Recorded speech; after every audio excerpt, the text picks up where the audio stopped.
at the Seder, his wife went into labor. So they went to a nearby hospital, and the hospital, and I actually have experienced this myself in Israel, the hospital was basically vacated. Everybody was gone. For the holiday, there was this one harried nurse who was running between a few people who were in the maternity ward there.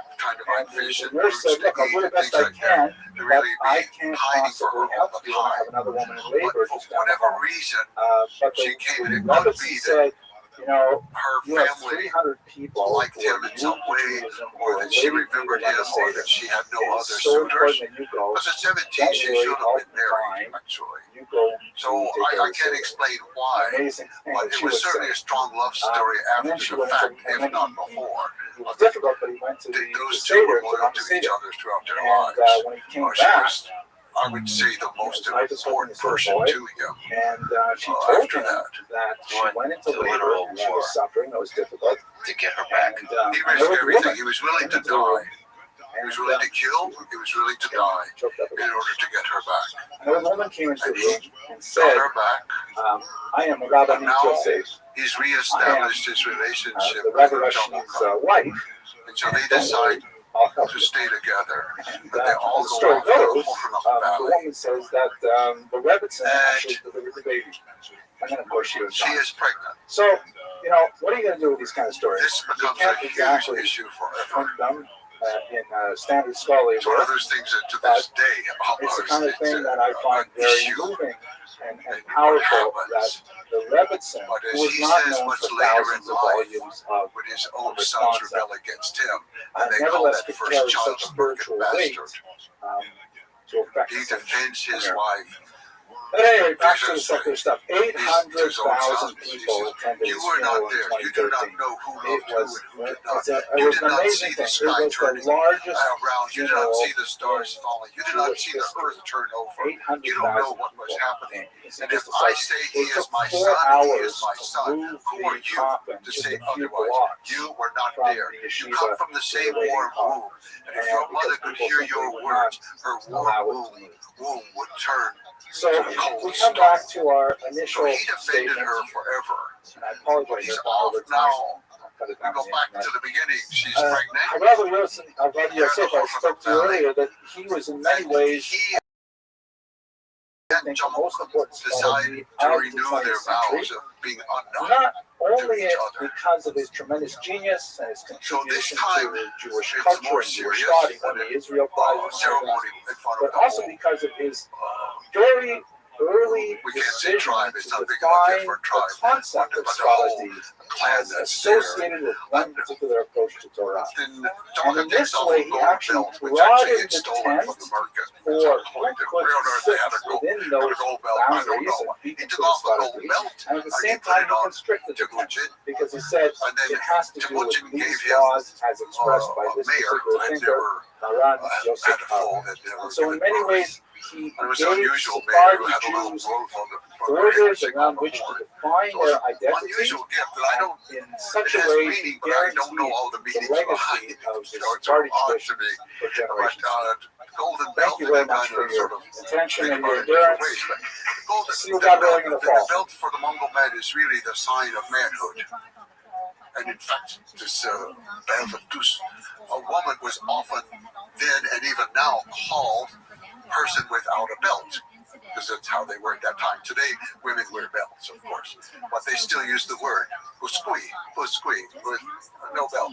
So it's a very important symbol of manhood. So he gave that to Mujin, and they celebrated. And then the words of the secret history, they stepped apart under the same blanket, apart from the mother group, and they were happy together. And then when the baby was born, Temujin named the baby Tunch, which means visitor. Some people say, well, it's because the child was really the perfect child. Other people say, no, it's because he was a visitor on the territory of Jaluk at that time. And other people can say, well, Jaluk's ancestor, who had been born from the kidnapped woman who was pregnant, they had named that Jorigadai, which meant foreigner. So it's kind of like a parallel, visitor to foreigner. And so Jaluk's clan took the name from him. They called Jodavai. And all these things that sometimes we can't quite understand, because we don't have the total mentality of that time, and we're not there. But we should say that it's a pretty powerful part of his love story is that the child is likely not his, and he accepted that child as his own and defended it as it becomes much more important later as his first. child. Yes, he defends his child through his entire life. And, but not long after the war, he and Jamaica break apart. Or really, is Temujin breaks apart at the urging of Rothschild. She said he lords it over you too much, he orders you around too much, you need to be free, we need to break away.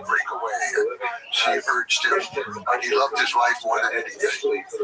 I think that it is certainly the most important other character in his life, adult life, would be the Anga relationship, which gets severely tested in future years. But they run away through the night. They go all night long to escape from him. But he obviously loved Bertha the most and took the baby, of course, with him as well. So here's this breaking point of the how did their relationship evolve? The two of them never claimed to break it. They had just separated. And now we have Wang Han, the most powerful ruler on the steppe, who's ruling out of central Mongolia, the Karya people. And so Jamaica remains loyal to him, and at first so does Temujin. They're both loyal to him, but they're fighting in different kinds of campaigns. So for a while, they're not fighting each other. But eventually, some things happen that separate Temujin. Temujin was making all of these great victories for Wang Han. But he was even got the title Wang, which means from Chinese meaning prince or king. Wang Han received that from the Jin dynasty because of all of these conquests against the Tatar people. So Temujin was rising up, and then he wanted his son to marry the daughter of Wang Han. And Wang Han said no, his own son. His told the father, no, we don't marry those little people. They're Mongols. They're not like us. We're carrier people. We're not going to marry them. And so then, now war, you might say, breaks out a feud, really. It's more of a feud. And Temujin has to flee far away into the east to a place called Baljuna. And he goes to Baljuna, and at this time, then Jamaica is going to fight on behalf of his lord, Wang Han. The two of them do not meet in combat, but now their forces are fighting each other. And they didn't see that. I mean, there's an obvious tension there. There's an obvious, if slight, breaking of loyalty, right? Yes, it's hard to know what's going through their mind at that point. We only have it later on, when the relationship is being resolved in unfortunate ways, that they claim that neither one of them ever truly broke it because they never harmed each other directly. And in fact, then Temujin eventually defeats Wang Han. So he takes over central Mongolia. He's starting to really rise up now. And he has the title from his own people of Genghis Khan. They give him that at Black Heart Mountain by the Blue Lake. It's a very beautiful, special place. He takes that title. That's not a title that anyone had ever held that we know of, Genghis Khan. It was a new title that he just thought up, or somebody thought up, or somebody thought it had an auspicious meaning behind it. It's very close to the word Tingis, which means the sea. It could have had something to do with that. Mongolians really like saying puns. They like words with multiple meanings. And it's very important to them. The more meanings a word has, the more power that word has. So it has different meanings in different languages. So in the Mongolian, it sounds like strong, chin. But in Turkic, and there are many Turkic people, including the Merkin themselves, are mostly Turkic people. It sounds like the sea. So it's exciting to them when there's this double meaning, and that the double meaning plays with each other, and it excites them. Especially with the like today in Mongolia, well, I've been there so long, I think the fad is past now, but about 20 years ago, it was popular to name children Michelle girls, because it's a French name, an American name, and it means smile. in Mongolia. So it's the power of three great languages and three great civilizations. And so many names are like that. And so I think Chinggis, it doesn't have one meaning. I think it means powerful, it means the sea, I think it means many different things. But so he had become a Khan, and he was ruling over him. And so Jamukha now switched loyalties to the next kingdom over, called the Naiman people, who are farther west. And he becomes the protege, you could say, of the Naiman people. But when Genghis Khan attacks the Naiman, Jamukha deserts the Naiman. He tells them these people have snouts of steel and they eat humans alive. And he was telling them all these horrible things about the Mongols, you know. And Taiyang Han, the leader of the Naimans, he was rightfully scared about them. And he was left there, and he, in fact, was very quickly also defeated. So Jamukha has not fought against Temujin in this campaign. And he's off with some of his people, Jonathan clan people. He's off with them, and they see the turning of the tide. But he now wants to become the great Khan of the steppe. He has very few followers, but he takes the title Burhan, which is a very old, ancient, important title. But because Banhan is gone, Tordohan gone, he can take this title and pretend to be the great Khan of the steppe. But his own people turn against him, and they capture him, and they think they will take him to Genghis Khan. They'll take him, and they'll be rewarded perhaps for turning him in. And Genghis Khan does reward them immediately. He kills them all because they have betrayed their leader, who is his uncle. It's a very strange encounter. And so supposedly Genghis Khan says to him, come back to me, save me, be beside me, protect me, be my shadow, be my safety guard in life. And supposedly Jamukha says, but I did betray you. My people fought against you. And you will always know that. And you will never completely trust me. I will be like a louse underneath the collar of your tunic. I will be like a thorn in the lapel of your dell. He said, kill me without shedding my blood. Let me die. And if you do, take my remains up to a high place and bury me, and I will be the guard. I will be the protector for you and your people forever. So they obviously Temujin did not participate in the killing, but he ordered the killing, and he was it's not specified how he was killed without shedding the blood. Well, the Mongols had several ways, because the most honorable way to die was without shedding blood. Blood contains part of the soul, and if you lose it, you're losing your soul before you die. So they usually wrap them up in felt carpets, and then beat them to death or trample them to death with horses or something like that. There are a couple other methods, but I think that's probably the method by which Jamukha was killed. And so he was killed, and then Temujin had his, or Genghis Khan had his remains taken up and buried in a high place. This is over near Tuva, which is today part of Russia. But until the 20th century, it was a part of Mongolia. The Tuvan people, very, very close culturally to the Mongols. It seems that both of them, under the relationship, had a deep value for loyalty. And so the way, it's not worth living after you've been disloyal, which is the Jamukha perspective, right?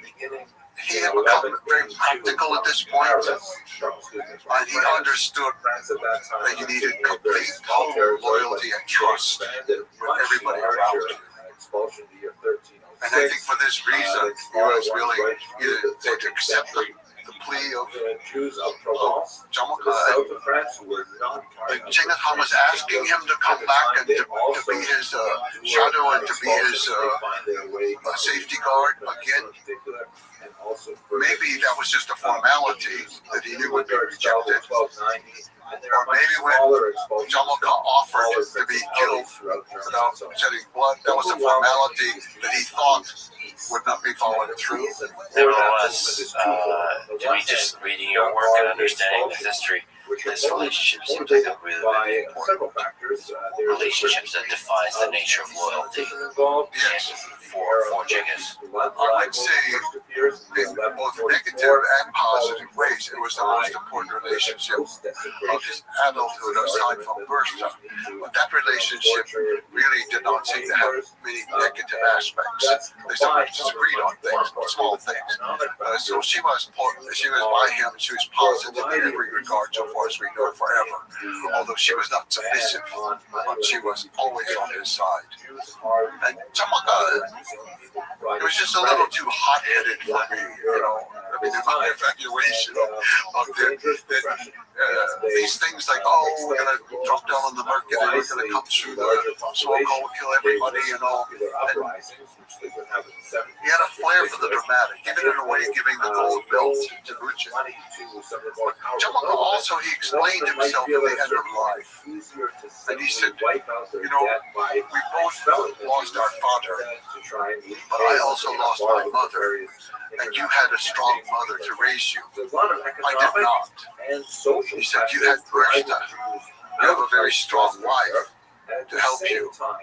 And my wife, she just used a word like prattler, like she just sort of complains and prattles along, and we did not have relations. So I think something about that rings true. There were some elements of that that were true.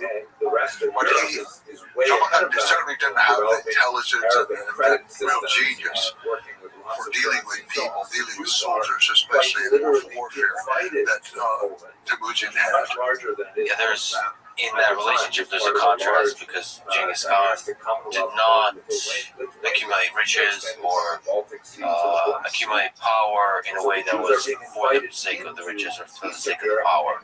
He was always very practical in what is the way to maximize the success of this operation. Yes, I often wonder what happened to the gold belt. It's disappeared from the story, the gold belt doesn't just disappear, What happened to that? It's so interesting because Temujin was never interested in material goods. And as Genghis Khan is the ruler, in some ways you would say became the richest man in the world because he controlled the most wealth flowed to him. But he always dressed simply. He always lived in the tent, and he said, I eat what my soldiers eat, I dress the way my soldiers dress, I live the way my soldiers live. We are the same. So he had no interest in the wealth. And Jamilka, he had sided before with Manahan, which was very advantageous because they had more trade goods and wealthier people and all. But he just didn't have the temperament, I think, that was going to be helpful for Genghis Khan's continued rise. That is one of the powerful things about Genghis Khan's stories. He came from nothing. Absolute nothing. And he didn't, from what I see and understand, become sort of corrupted by the riches or change. He fundamentally remained the same person who does not have value for material things. He changed and matured in various ways over life, as we all do. We hope we do. But he never became avaricious in any way. He was never greedy. He was never acquisitive. He kept the simple life. And part of the simple life for him meant that no one was allowed to write about him. No one was allowed to make his likeness. They couldn't paint a picture of him. They couldn't make a statue of him. No building could be built dedicated to him. No palace, no tomb, no temple of any sort. Not even in the point of death at the simplest gravestone. Nothing. It's fascinating that a boy that doesn't know the world would have the intelligence to understand how corrupting that is. Like the moment somebody builds a statue of you, it's like a slippery slope towards becoming not seeing the world clearly, not seeing surrounding yourself with sycophants that don't tell you the information, not being able to select the right people to lead the armies or to lead the territories that you conquer. So it's interesting that he had that foresight of don't record, don't worship. That's because that's a dangerous road to go down for a leader. And it's very hard to explain how he stuck to that, how he got it. You're so easily corrupted by power, and Pull water out of the yet soil. He maintained this very fierce attitude and towards dry it out enough. his relationship was with the people around him, his guard mostly, or his private part of the army, that went with him, the central part of the army. That was his relationship, his family. He had 4 wives. This was what was important to him. And in fact, no portrait was painted until 1278. Well, by then he had already been dead for 51 years. And then no statue until as long as they did their the part, 21st century. perfectly Just well incredible. But let's go to the document that you referenced several times, the Secret History. A lot of reasons why Jews want Secret History is a very unusual document, and I happen to love it very much. But I said, Genghis Khan allowed nothing to be written about him in his lifetime. People couldn't take notes. Even the army was Genghis Khan ordered the invention of the alphabet for the Mongol people, and it was adapted from the Uyghur people. And so to this day, it's often called the Uyghur alphabet, the Uyghur alphabet. So he had ordered that, and he'd ordered his children to learn to read and write, and some did. Most did not, but some did. But one of the things he did with every campaign, even the one with the Merkin when he rescued Berta, was he always adopted one orphan, and that child became a full member of the Mongol nation in his household. His mother Berta would raise the child. So she eventually had a whole household full of boys of different tribes, but they all became very high-ranking members of the government. And one was a Tatar boy who turned out not to be so great as a soldier, but he could read and write. He was the best. And later, eventually, he became the supreme judge, appointed by Genghis Khan, of course. And so when Genghis Khan died, he recognized it was important not just to write down the law. That's all Genghis Khan allowed to be written in blue books, only the law. Nothing about him or campaigns or military anything. When Shigihutep was his name, Shigihutep realized that this was going to be lost, that this is a great historic thing that has happened. So he compiled the work. Part of it, I don't know if the people contributed helped him. It's still a little bit unclear. Almost, they don't specify that. So they always know exactly where something happened. So we know exactly where it happened. And you can still go to that spot where he wrote it. That's very important to the Mongols. And we also know it's the year of the mouse, so it was 1228. Genghis Khan had died in 27. So he wrote down, it begins with what we would say are the myths. Well, I'm not sure they're myths, but the origins of myth. It begins with the marriage of brave blue wolf with a tawny deer. Then some people say, well, that's not the kind of myth. So I'm telling you, almost mostly, they look at me, I asked them about this, they said, what? He was named Blue Gray Wolf. She was named Tawny Deer. They married. They're practical about it. They think they're real people. Maybe they were or not. But so this earlier history is just the genealogy as it should be. Who knows? But it's also in there because like Bodhidharma, they call it Bodhidharma the Fool, the ancestor of Temujin. He's cast out because he's just so dumb. The rest of the family doesn't want him. And his father is undetermined who he was. He kidnapped a very Han-Hai woman. She has the child who becomes ancestor. So it's a confusing mess, but I tend to think it's probably accurate. There's a lot of good information. And by the time you get to the life of Temujin, the reason we know these intimate things is because that person, Shigihutep, he was there, sleeping in the same gear with the people.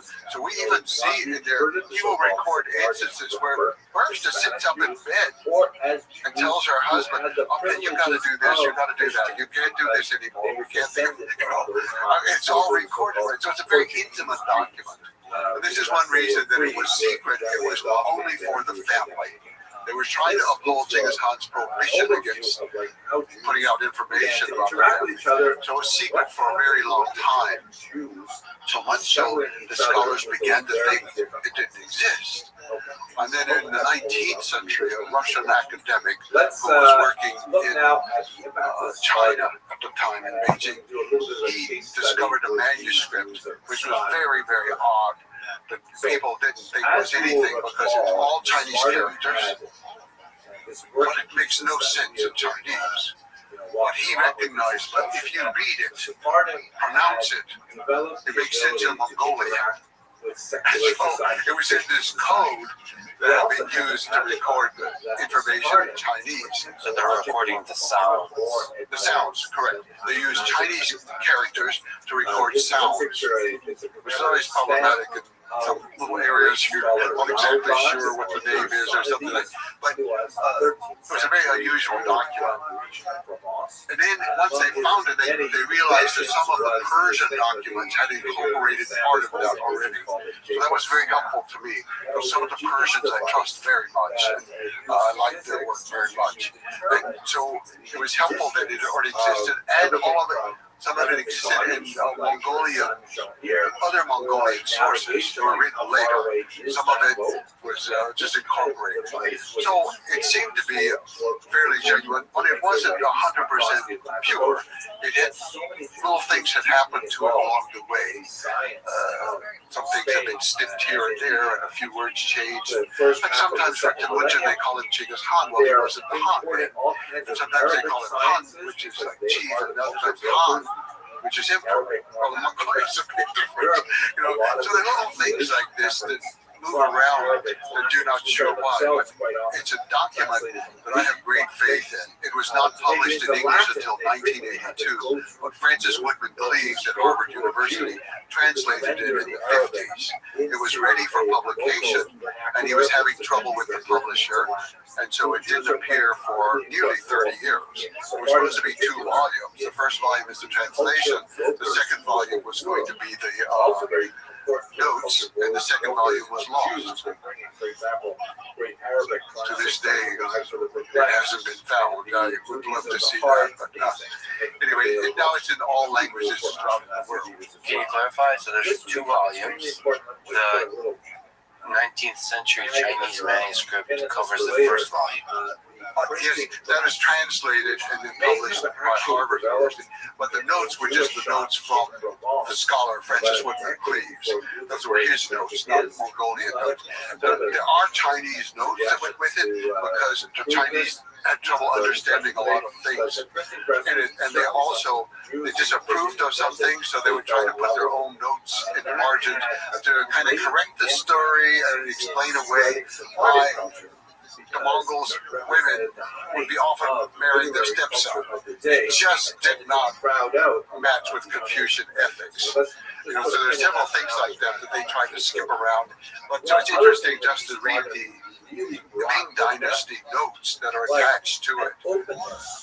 But the document itself, Mongolian notes, it's just so important. For me, it was a guiding document. I didn't want to be guided by anything else first. Everything else I would check to correlate and fill in blanks and get more information. But I went to Mongolia to travel around to those places because they are so exact in there and to feel it. And it's so important, I think, because history does not live in books. History does not live in archives or even libraries, as much as I need them for my work. But history lives in the people. History lives in the memory of the people and the culture. And for example, the episode with the kidnapping of Bertha, so I went to that place, and I didn't know when it happened, what season it happened. It was very important for figuring out the births that came afterwards and other events that were being correlated. Very important to me. And so I was just talking to the people who live in that valley, the nomads there. They said, oh, it's clear, it was the winter. I said, oh, where did you read that? I said, no, Granny Quanchen was on the ground and she could feel the vibration. She said, look, this is summertime now. You're not going to feel any vibrations. The ground here is so soft.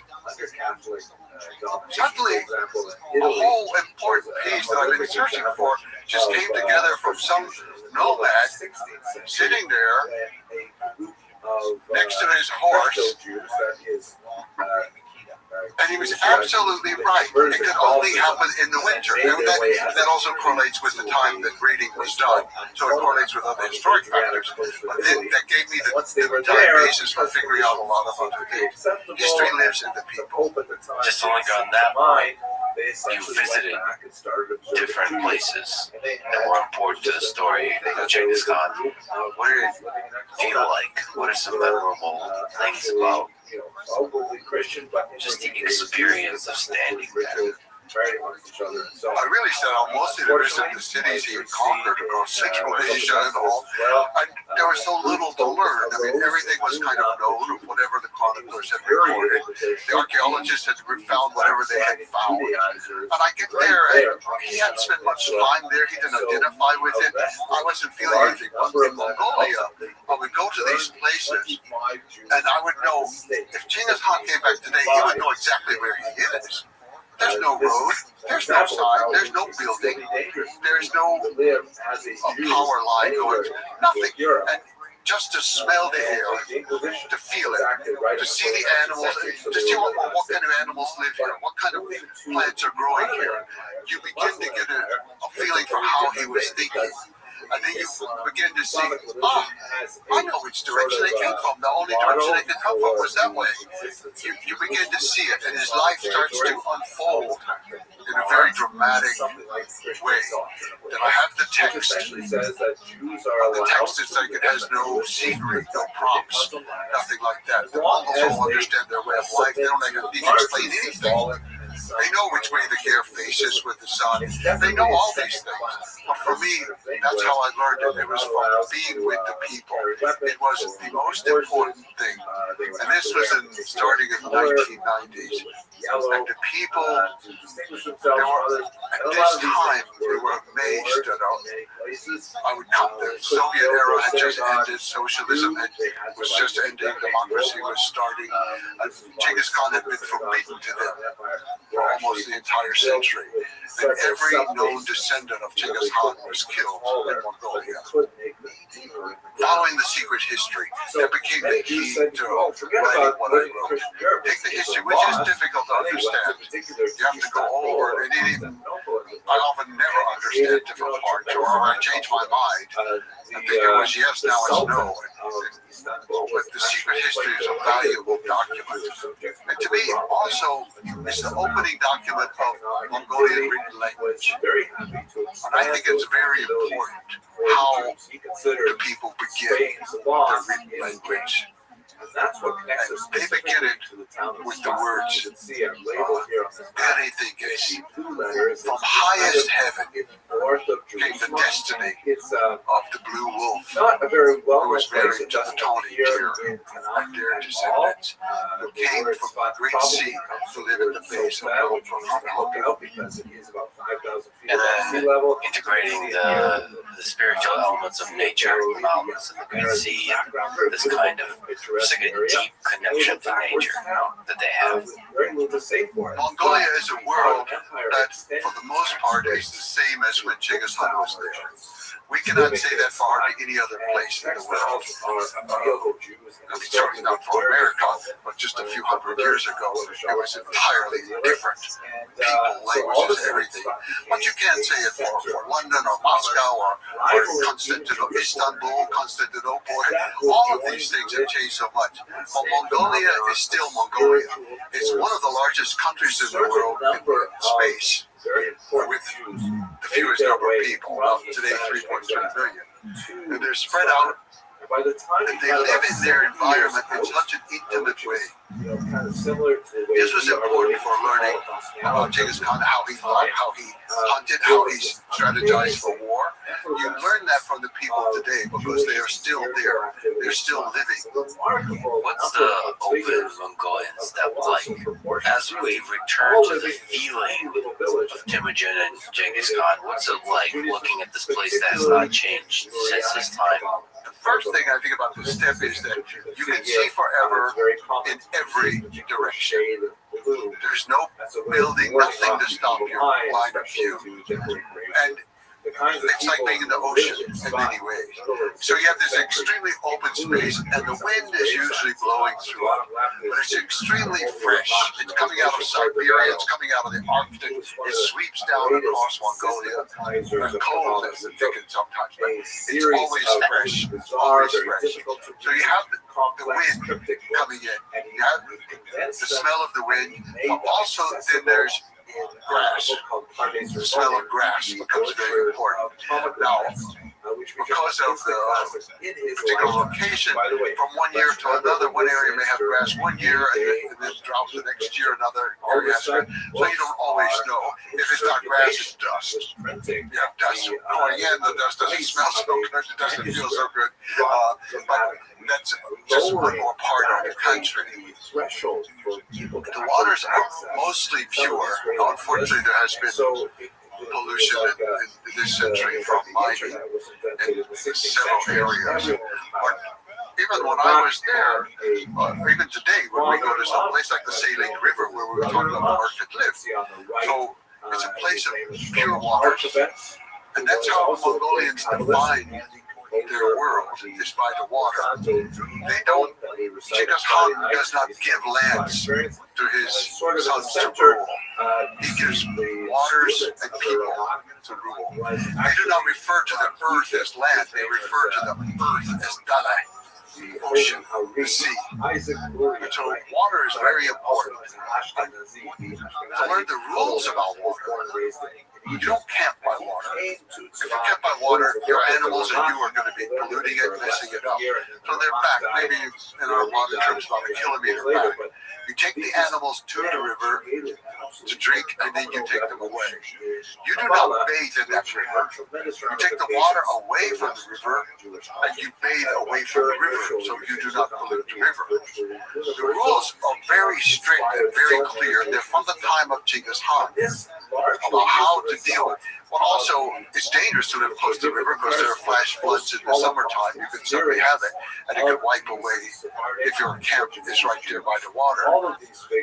So the people, they live with nature in a way that I don't see anywhere else in the world. And even today, with the changes with cell phone and with solar panels, and they can get TV out the middle step, still they're living a similar life. The young people, of course, want to drive a motorbike, but they're still herding cows and yaks and camels. If it's on a motorbike, okay, they're still doing it the local way. But then if we go to the time of Temujin, Genghis Khan, another component is the horses.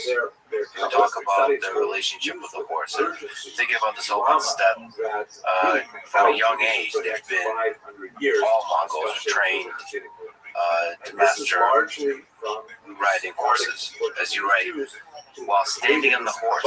So they learned how to ride while standing on the horse from a young age. While standing on the horse, they often jousted with one another to see who could knock the other off. When their legs grew long enough to reach the stirrups, they were also taught to shoot arrows and to lasso on horseback, making targets out of leather pouches that they would dangle from poles so they would blow in the wind. The youngsters practiced hitting the targets from horseback at varying distances and speeds. The skills of such play proved invaluable to horsemanship later in life. Can you speak to the relationship of Genghis Khan and the Mongols to horses? The Mongol and the horse are inseparable. I wrote one line and did a book to the editor because I was insulting. I said, the Mongol and the horse, they live together, they know each other with every twitch of the muscle, and they smell the same. Well, I was saying it just not to be insulting about anything, but they have that deep intimacy, and the horses do know their owner from the smell. This is very important. It's also important for Genghis Khan because they made the flags, the costumes, out of the horse hair on their own horses. And so in battle, they used it for a very practical purpose, and that is the horses would return to their source because they knew the smell of their flag with other members of their own herd. So language itself, I have never ever mastered. all the words just for the colors of horses, much less for all the other things about it. I can remember Mongolians being out there in the countryside. They said, "Oh, I want to learn English." I said, "Okay, yeah, that's nice. Teach me some words." Oh, yeah, teach you the words. Then what color is that horse? I say brown. They would say brown. I say yes. Okay. What color is that horse? Brown. And I said, well, you said this color was brown. What color is this?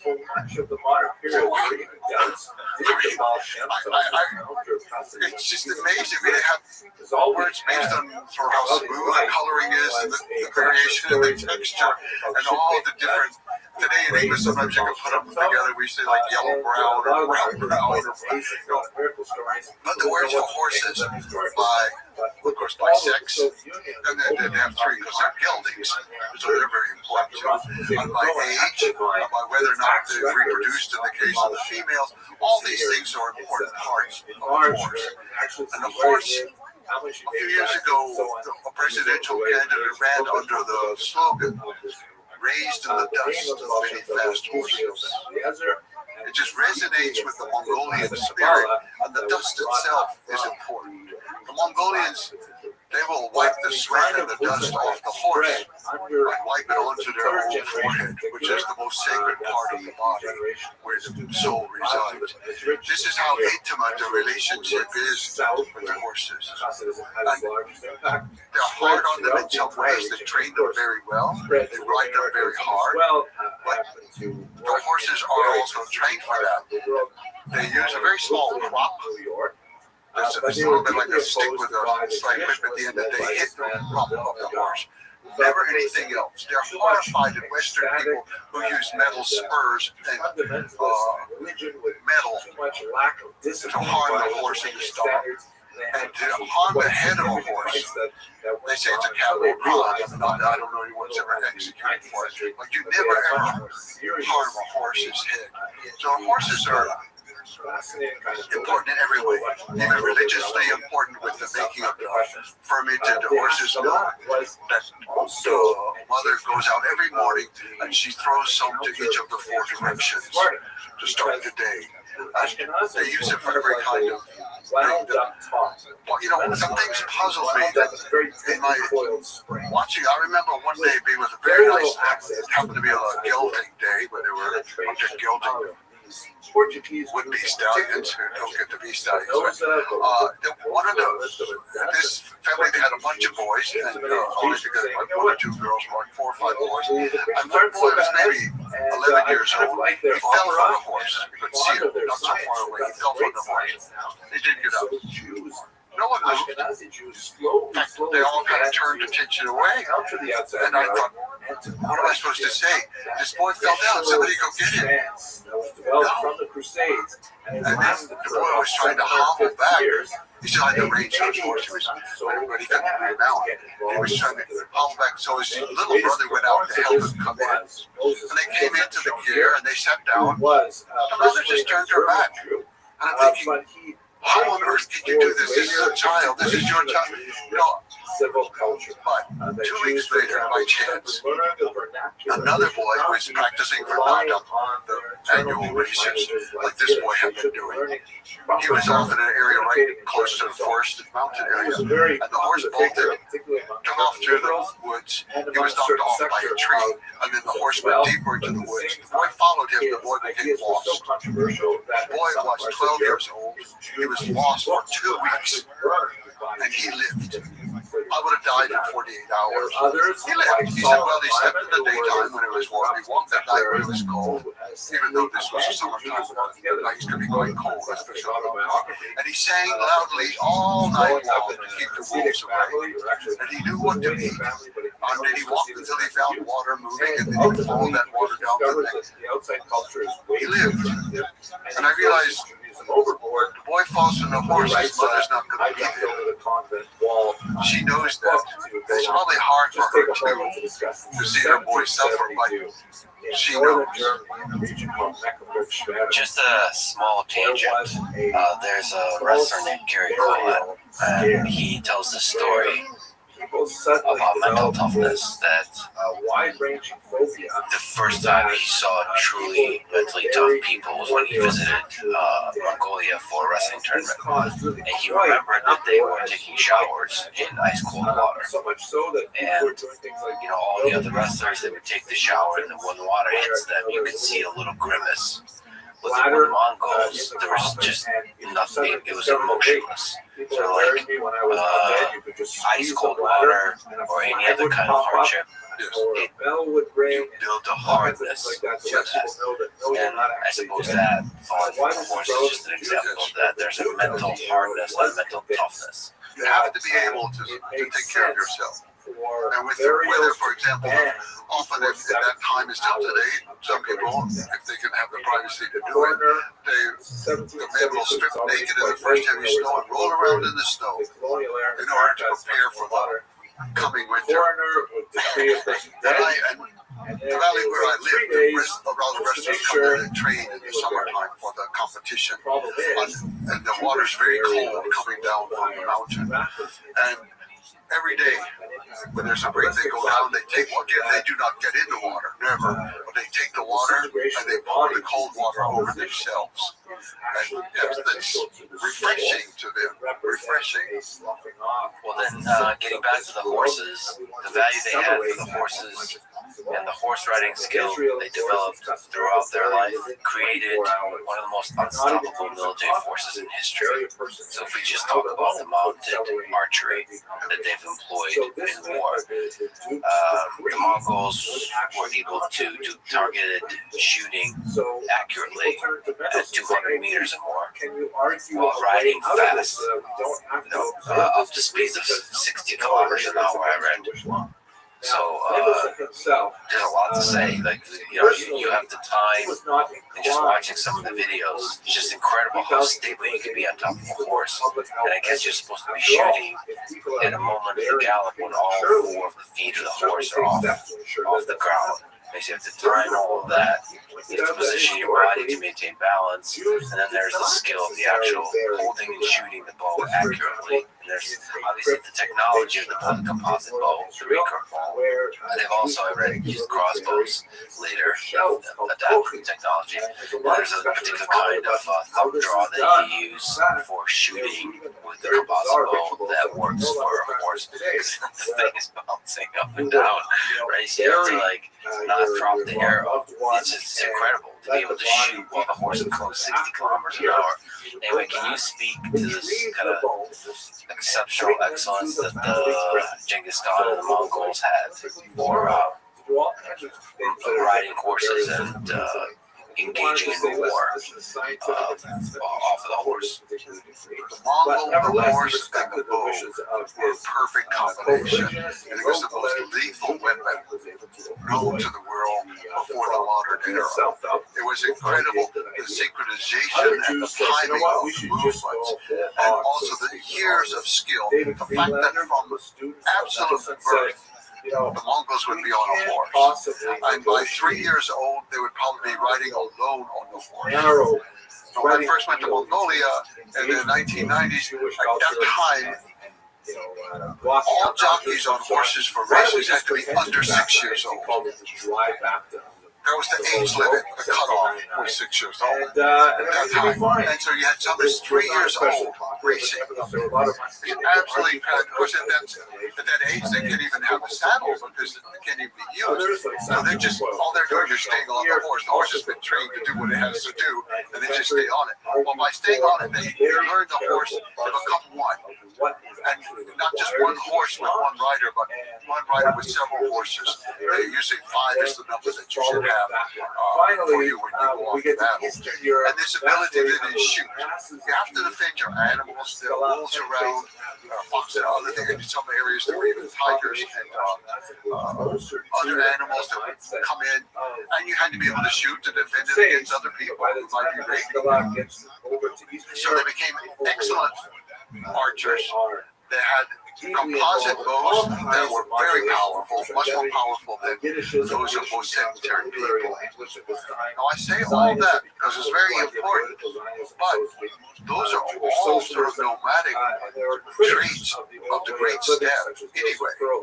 I mean, in an earlier version, you had the Huns who came out of Mongolia, and Hun is just the Mongolian word for human. That's, to this day, that's what they say for human beings. So they came out of Mongolia, and all the early Turkic groups came out of Mongolia, and they had the similar skills. So you have this perfect weapon, but also you have to have perfect strategy and how to coordinate it and organize it and use it. And this is where the genius that I cannot explain at all, but the genius of Genghis Khan came in.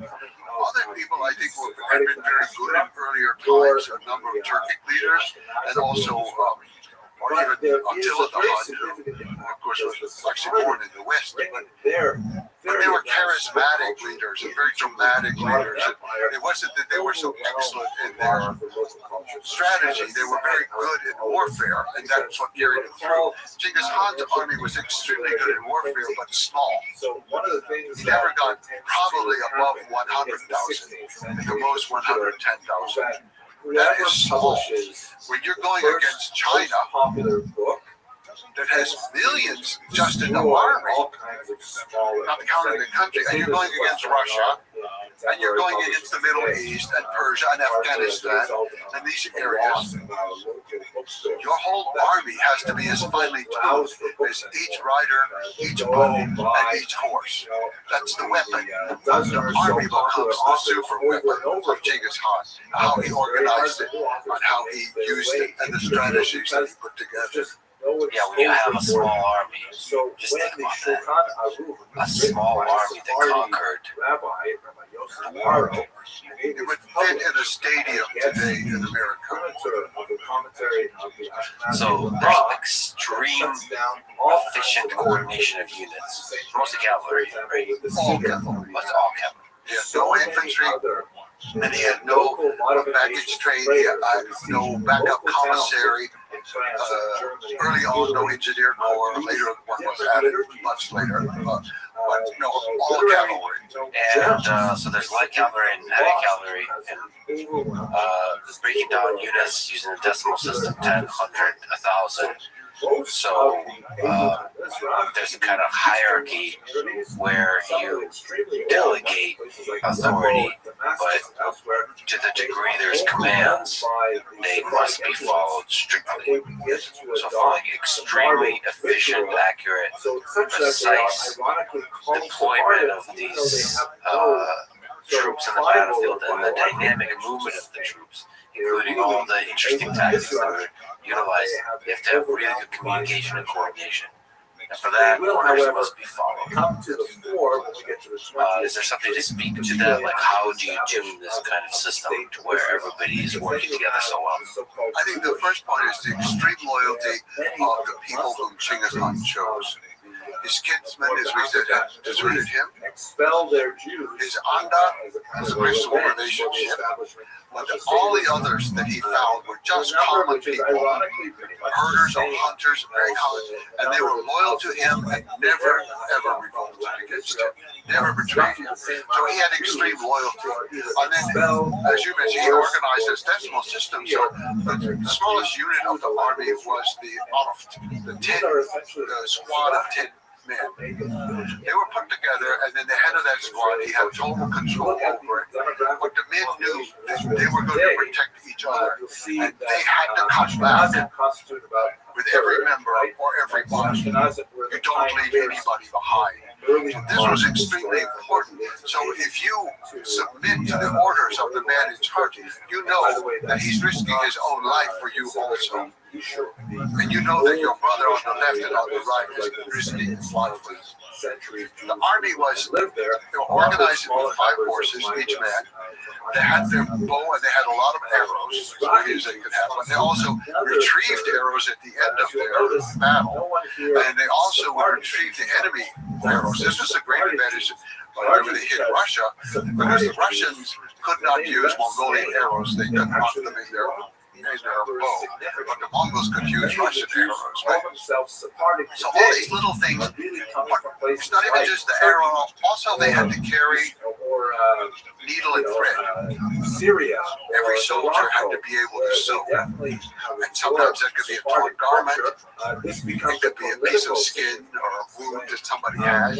It's a very odd thing when you think about the army of Genghis Khan and they're carrying everything themselves. They don't have any packaging behind them. And then one of the things they have to carry is needle and thread in order to sew up things.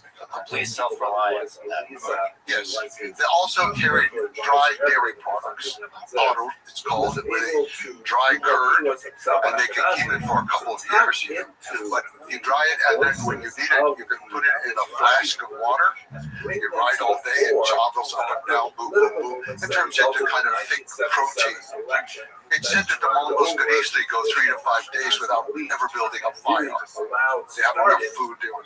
So all these little things at the lowest level were important, as well as the highest level of his loyalty, of his bid to him. And it went all the way down. Loyalty was extremely important. And he organized the army into left wing, right wing, or east and west. Mongols, the word for left is east, the word for right is west. So those two wings, and then in the middle was the pole, the center, this moving center. That was his bodyguard and his unit in the middle. They usually didn't have a vanguard and a rear guard. But sometimes the vanguard would go out as much as 2 years in advance to clear the land, run the people away, scare them, make them go away, so that the grass is left there for the army when it moves through. And they never marched the way other armies do it in a line of one following the other. They would always go in long lines spread out in wings, so that each horse is on its own path, you could say, but all parallel together. So they had very precise ways of doing things. And this, I think, was the secret with him. And he used the best people, but he also was willing to train them as much as possible. He never punished them for what happened. So Shiki Hutuk, for example, the supreme judge, he was command one time of a group in the battle in Afghanistan, and he lost the battle. This is very, very unusual for Mongols. So Genghis Khan went out with him, said, okay, let's go to the battlefield together and look it over. And you explain to me what you did, and then we will talk about it. So he was very thoughtful in the way that he was training the people around him. And they knew they were going to be punished. It's not like these countries where the general comes back and gets executed because he lost. No, Genghis Khan knows every general is going to try 100%. And if they retreat, fine. They're saving Mongol lives. They know what to do. He respects that. So all these things like that fit together. But I think a part of it that was important for him, so he had this base from steppe warfare already. The horse, the archery, and how that all fit together. But he was very quick to embrace any kind of other technology that he saw. I think that sedentary armies, like sedentary civilizations, they get stuck in their ways. This is how we do it. We're going to make it a little faster, make it a little bigger, a little stronger, but this is how we think. Genghis Khan had no set way to think. And when he encountered the first walled cities around 1209, after founding his nation in 1206, he went out on these raids. And I really think they were raids, not wars at first. So he went into Tangut territory of what's now northwestern China in the upper reaches of the Yellow River. So he went there, and of course the cities have walls around them. This man who's never encountered a wall in his life. Well, he did, but they were made out of felt. The walls around his tent are, felt walls. Yeah, just imagine what it's like for the first time in your life seeing a wall. Yeah. When you come from the Mongolian steppe where there's very few natural wall-like things. Well, they have like the wall cliffs in some places. They're familiar with that. They can climb them, but they don't have people at the top shooting down the mountain. So he looked at everything around him, and he saw, okay, they have this river, and they have all these channels, and they're always moving water around. And like you said, for a Mongol, anything that moves is a potential weapon. Anything that doesn't move is a target. You've got moving water, you've got a standing, non-moving wall. So he said, okay, the men are going to dig channel, and they're going to bring down the wall of the Tacon City. Well, they did. They didn't know exactly what they were doing, and the embankments weren't high enough. Too much water came in from the Yellow River and actually flooded out the Mongol camp. But, okay, it happened. We learned that lesson. So we're going to improve it. And that became a strategy that actually worked for the Mongols for the next 50 years, all the way to Baghdad. They were able to use it when they conquered Baghdad in 1258. So this ability to see things and to try them, and if they fail, to try them in a different way. We all think we learn from our mistakes. We all are, what do? We repeat the mistake. I think it's just a part of human nature. Well, it didn't work the first 8 times, but I'm going to do it one more time. I think it's going to work. I know I'm going to win the lottery this time because I got the right number. That's how we think. But he had the real ability to, first of all, to be humble before these other things he didn't know about technology, understand that he didn't understand, but he could understand it in his own way. And he did. Over and over, the Mongols were excellent at putting together new things in new ways and using them against their enemies. So, rapid, extreme, continued innovation. You couple that with you have to say, a revolutionary idea that promotion should be based on merit. That idea, combined with the innovative approach to the military, it just feeds on itself. Because the people who are learning from their mistakes and constantly improving are the ones that get promoted in the positions of power, and then they inspire everybody else to do the same. And so it's just, if every action is judged based on the excellence of that action, then over time, each iteration of war creates a more and more powerful army. Yes. And they were able to do that for 3 generations. To create an army that was ever expanding, ever changing its tactics and its technology. And they got worse at it over time. But Genghis Khan was iterated it. He was the best with it, and he used it throughout his lifetime, and he was getting better over his lifetime with using foreign information, foreign technology, foreign ideas. He just had a genius for that. If we can go back to the horses, you mentioned every soldier had 5 horses. The reason for that is the horses get tired. And so you can cover a lot of ground in a single day. Usually the way the rotation of the horse would usually run for 1 day and then rest for the next 4 to 5 days. And then another horse would be riding the next day. One way to measure it is that later, at the time of the death of the Khan, the word went from Mongolia to Hungary in 6 weeks. Mongolia to Hungary in 6 weeks. So let's just imagine this army that's able to move at such high speeds. It does not need to follow roads because it's used to riding in the open steppe. So you can do all kinds of dynamic movements in encircling a place. And then also, one of the other famous things is the phased retreat that was used continuously. Can you explain how that worked? The Mongols did not fight the way we often think of brave soldiers, Achilles and the Iliad and things like that. They fought for victory. That was the one thing. So to retreat, to save lives, there's no shame in that. So the Mongols would often retreat, and Genghis Khan basically, he himself never fought a battle that he thought he could lose. And he won every battle he fought. It wasn't true for every general under him, as we said for Shigehunto, for example. But he won every battle because there was no shame in retreating and in not fighting, not against the enemy. However, that also becomes a tactic. And they would send in a small group of soldiers to attack. And the Mongols were able to fire, of course, going forward on the horse.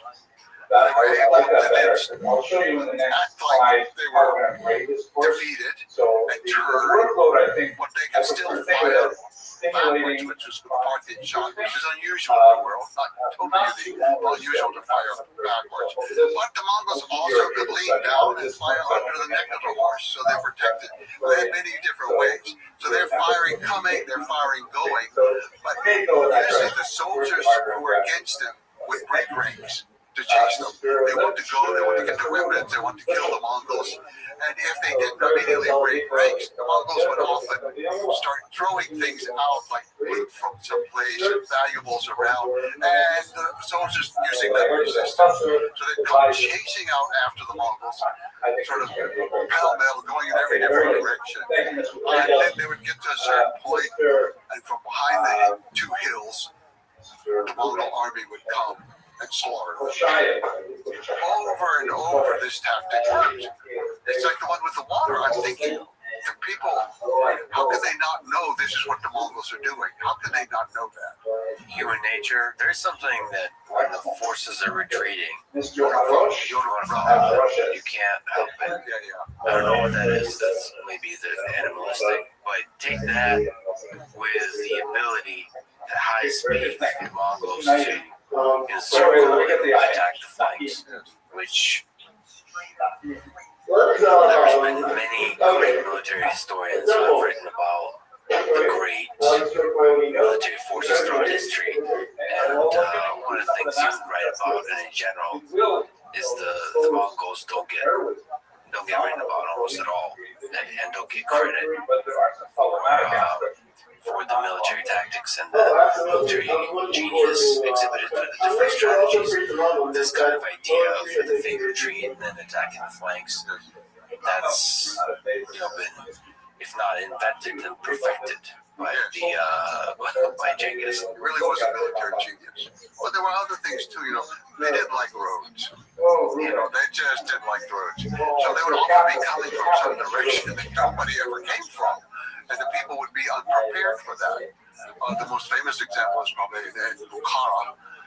This is a beautiful, wonderful old city, a great place in the world to this day. So first of all, I already got our earlier, and I corrected you in saying that. Well, nobody had ever attacked across the desert, so people see ducks coming. They think, oh, caravan. They don't even know what's going on. But it was the direction. There was a surprise element in that particular case.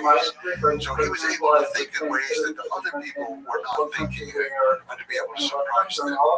What do you think it again felt like to have this Mongol armada of horses?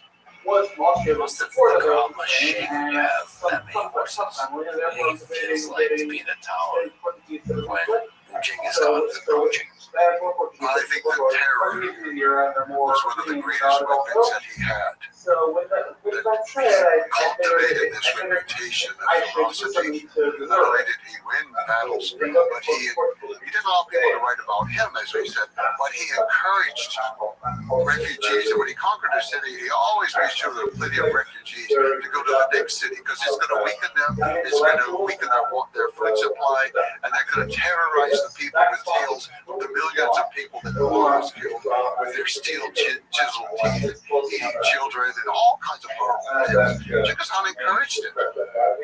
This is propaganda. It's terrorism of a mental sort to weaken the enemy. And so when you hear, or even if you know they're coming, you see the dust, you hear the kind of roar that comes with all those horses and the trembling of the earth. It must have been truly terrifying. So psychological warfare was a part of the whole process. But as I understand, there was always an offer for the towns and the territories being attacked for them to surrender peacefully without the loss of life. And the alternative would be near complete loss of life. Can you speak to that?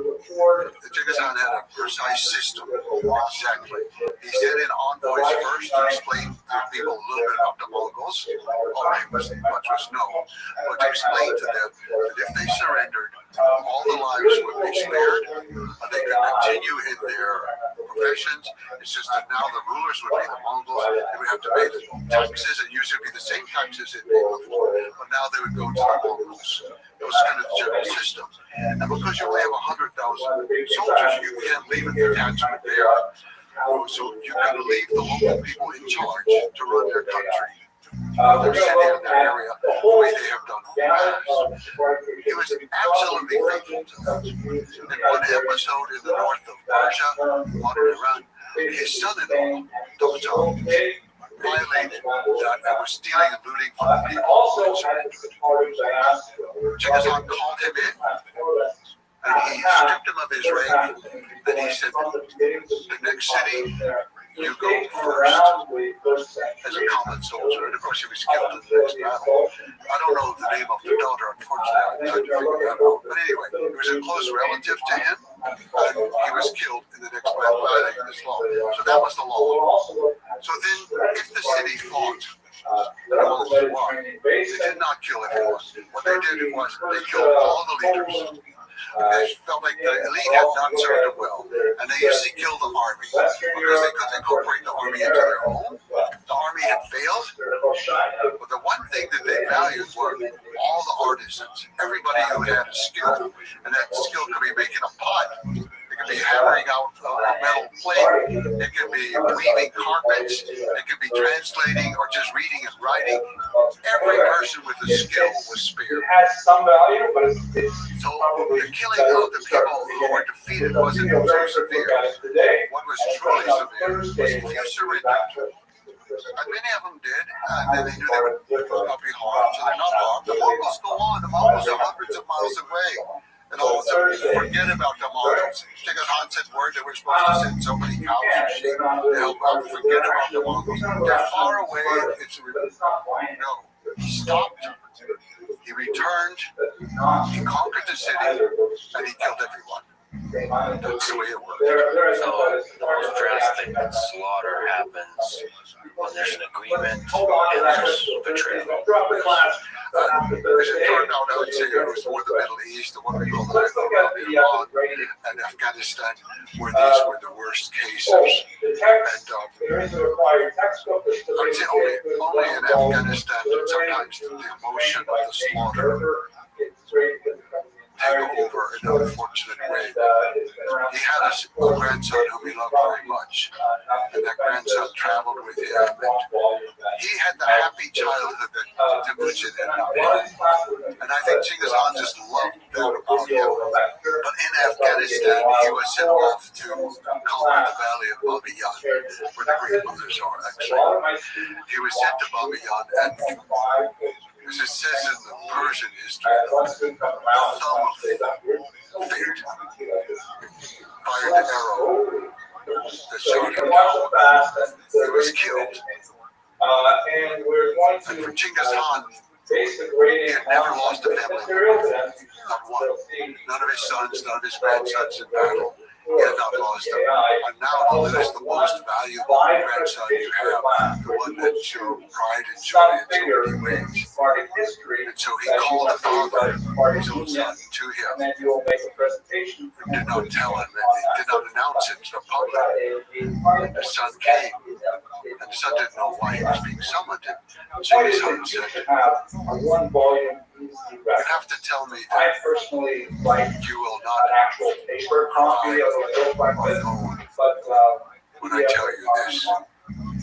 But your son is no more. And the father no one was allowed to moan. No one was allowed to cry. No one was allowed to do anything. You just, he said, make them cry. He came down on the people of Afghanistan so harshly. And it went on for weeks and weeks, the killing in Afghanistan. And then it just kind of wore itself out. He recognized that he had allowed his emotions to overcome practicality, and the slaughtering of these people should stop. So he did. That's the only time I know of that he really kind of lost control of his own emotions. It was something we could all understand, but his response was truly extreme. We will not cry, we will not mourn, they will cry, they will mourn. So that goes against cold, rational way he approached war, which is peace is offered and betrayal is punished. And he did not slaughter the people in the peaceful towns. What happened was the killing of what people thought was the heir and will may have been of Genghis Khan. The killing of him revitalized a lot of people's hopes, and a lot of cities revolted. The ones who did not revolt were not killed. But the cities who revolted, he killed them all. There was a mass slaughter.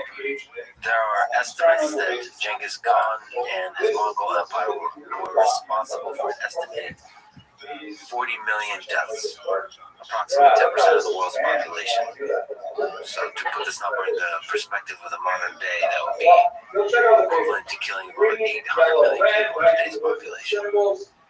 So how should we think about the brutality of numbers like these? The number itself is difficult to deal with. Millions of people were killed. For every family that lost someone, it's a total loss. It doesn't matter what the number is, it's a tremendous loss. And there was tremendous loss of life, as in every war.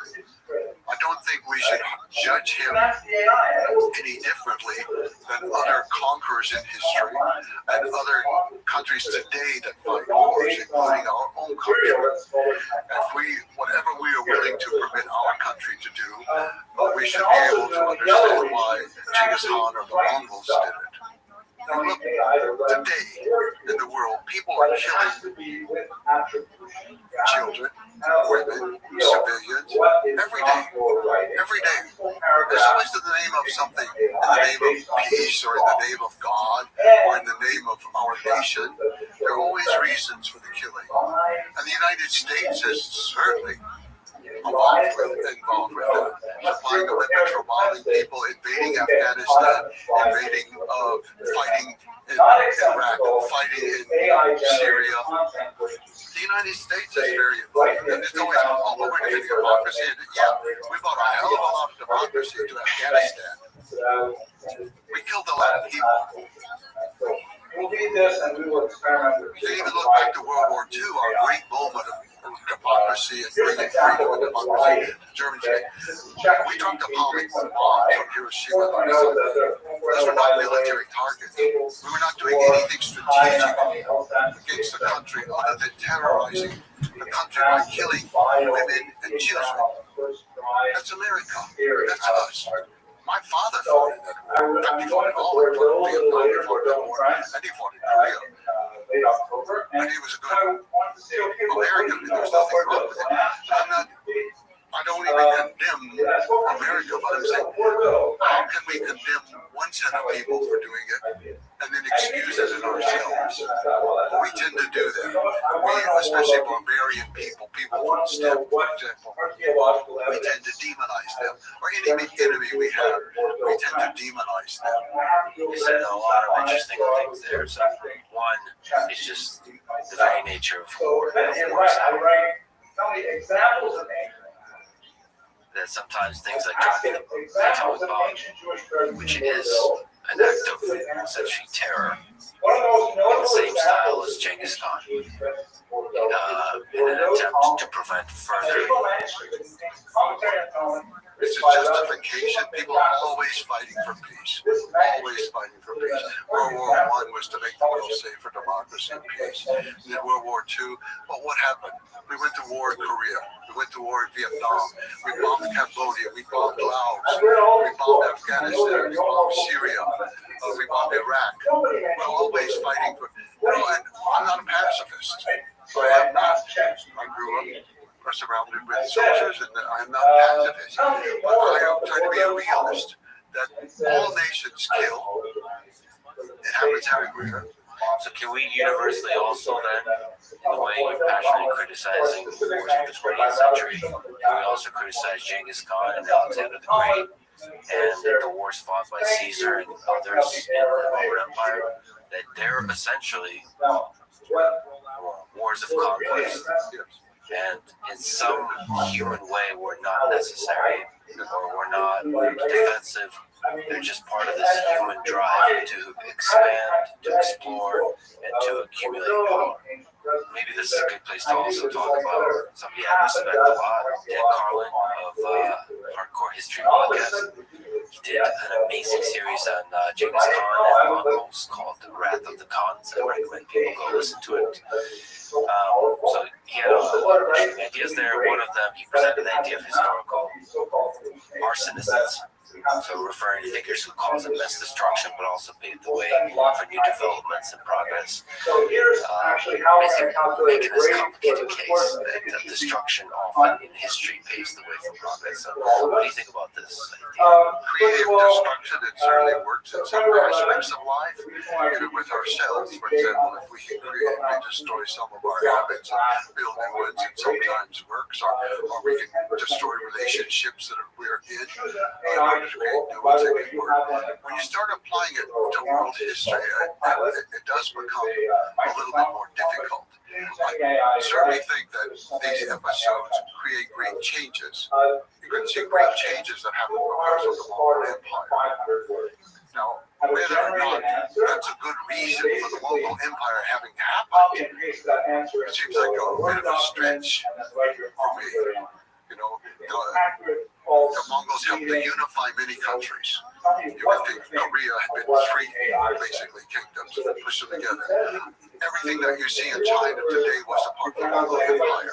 They put together North China, South China, Tibet, Manchuria, and it was a little bit larger under the Mongols. Even Russia, with so many little kingdoms and duchies and dukedoms, and the center, and then into Ukraine and Kiev. And they shifted the focus out of Ukraine and more towards what we call Russia now. And they began the process of the unification and had a great impact on it. So, in a way, it's a new creation. Yes, it does rise out of the destruction. But also, I think we need to look, where does the destruction come from? And it often comes because the powers around them have been so debilitated and so corrupted and so decayed of their own lack of moral fiber that it was easy to conquer them. Okay, so Kublai Khan finally conquered all of China. He was conquering a decayed dynasty. When the Mongols conquered Baghdad and overthrew the Caliph, they were conquering a very decayed institution. No one likes war, and I certainly don't like war, but I'm not 100% against it. I think that there are times that people are going to do it for their own protection, if nothing else, or their family, and it's justified in that sense to themselves. It may not be justified in the world sense, but I just make the case for being tolerant of what the Mongols did if we could tolerate what the Americans did. And I am American, true and true. There's no question about that. But we overlook all of our things that we do. That's interesting. For example, in Afghanistan, we were there for about 20 years. We had made the Taliban stronger. They were fighting against Russians. And then we kicked them out, and then they kicked us out. But some of the Taliban leaders are from the Jatram clan, who's descended from Jamuk family, from his clan. This is what I mean when I say that the ramifications from that time are still with us. We don't even see it. When Saddam Hussein went on television for the last time in Iraq to plead with Israel, he said the Mongols, meaning the Americans, the Mongols have returned. The Mongols have returned. And he said the Americans are just the people. I can see how, I don't accept that, but I can see how people think. If we can be honest with ourselves and strip away our own lies about ourselves, then perhaps we will be more ethical in our dealings with other people. And there's effects that you can talk about. I mean, the unification of China, Mongols or otherwise, is a very important step in the history of China that permeates to today. And then there's a lot of stuff that we'll talk about, the ideas of religious freedom, the postal network, the trade routes, all of this. There's a lot of progressive consequences of the Mongol conquest and the Mongol Empire. We'll talk about that, but let's linger on the heavier topic for a little bit longer. Like we were talking about Dan Carlin, he was critical of your work a little bit, showing it respect, but I'm also a little bit critical as being a bit too emphasizing and focusing a lot of the positive impacts correctly and accurately, but not giving enough airtime or describing the brutality of the killing, the hell that is war. So can you understand his criticism? Guilty. Steve Madden. Yeah, Carl is a very smart man. I respect him very much. I like him tremendously. And he's right. But that is not what I want to stress. It's not that I want to deny the killing. It's not that I want to deny the warfare. But that's pretty much the same everywhere in the world. And how much do we need to say about how the wall was broken down, how this unit was defeated, and all? No, it's what comes afterwards. You know, just as the story of our life begins far earlier than we are born, the story of our life goes on for a long time afterwards. If you have a nation of 1 million people, and you are ruling over hundreds of millions of people, hundreds of millions of people, China, Russia, the Middle East, you do not do that through warfare. You conquer them initially through warfare, but you do not rule them through warfare. You've got to be offering something that they want, something that they like. And all the things you've mentioned from the trading system, the postal system, the religious freedom, the rights of women, the rights of minorities, these were things that people responded to. And so we're benefited tremendously from the life of Genghis Khan. But all we want to talk about, and I don't deny it, is the conquest part. Okay, that's 20 years. If it went on for another 150 years, there's more to the story than just conquest. And there is a point that you correctly identify, and you've also written about Native Americans and so on, that history does seem to be written by the non-barbarians, but in reality, history is not divided in this kind of way, and the barbarians are not these crude, brutal, plain, simple people, that there is a sophisticated, deep culture within the different kinds of peoples that came from the steppe. Yes. I guess if there's one thing that I try to do in my career of writing, it is to get us to recognize the importance of tribal people in the history of the world. We tend to have two categories for them. They are barbarians who kill people and eat one another, or they are victims and we should feel sorry for them and nostalgic about everything about them, and maybe wear some of their beads or some of their clothing to show how much we sympathize with their suffering. That's the two roles for tribal people. I'm trying to show them in a different light that they conquered, yes, they were conquerors, but they also created great things in the history of the world. And the Mongol Empire was really the first modern empire in the way that I'm putting together that story. And Genghis Khan was the genius behind that, who created this idea that there could be one world in which there would be one set of supreme law, but all people could follow their own law.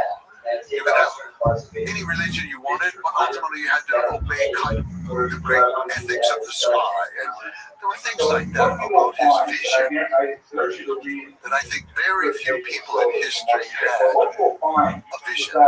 And I look around the world today, and in my lifetime, since the time of Roosevelt's death, I look around, I don't see much vision.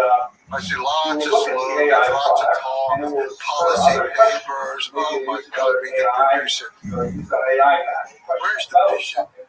It's always, we're going to have peace, we're going to have a better life, and, vote for me or vote for my party, and we're really for the people, and what the heck are they talking about? There's no vision there. So what is this country? What should this country be? What is this world? How should it? No vision. Well, those figures, I mean, they're rare through history, legendary figures that come along that have vision, but are able to capture the public imagination, hearts and minds through vision, but also have the skill to execute and implement it, and all of those things combined. And have the mental fortitude not to be corrupted by success along the way. All of those things. It's very rare in history.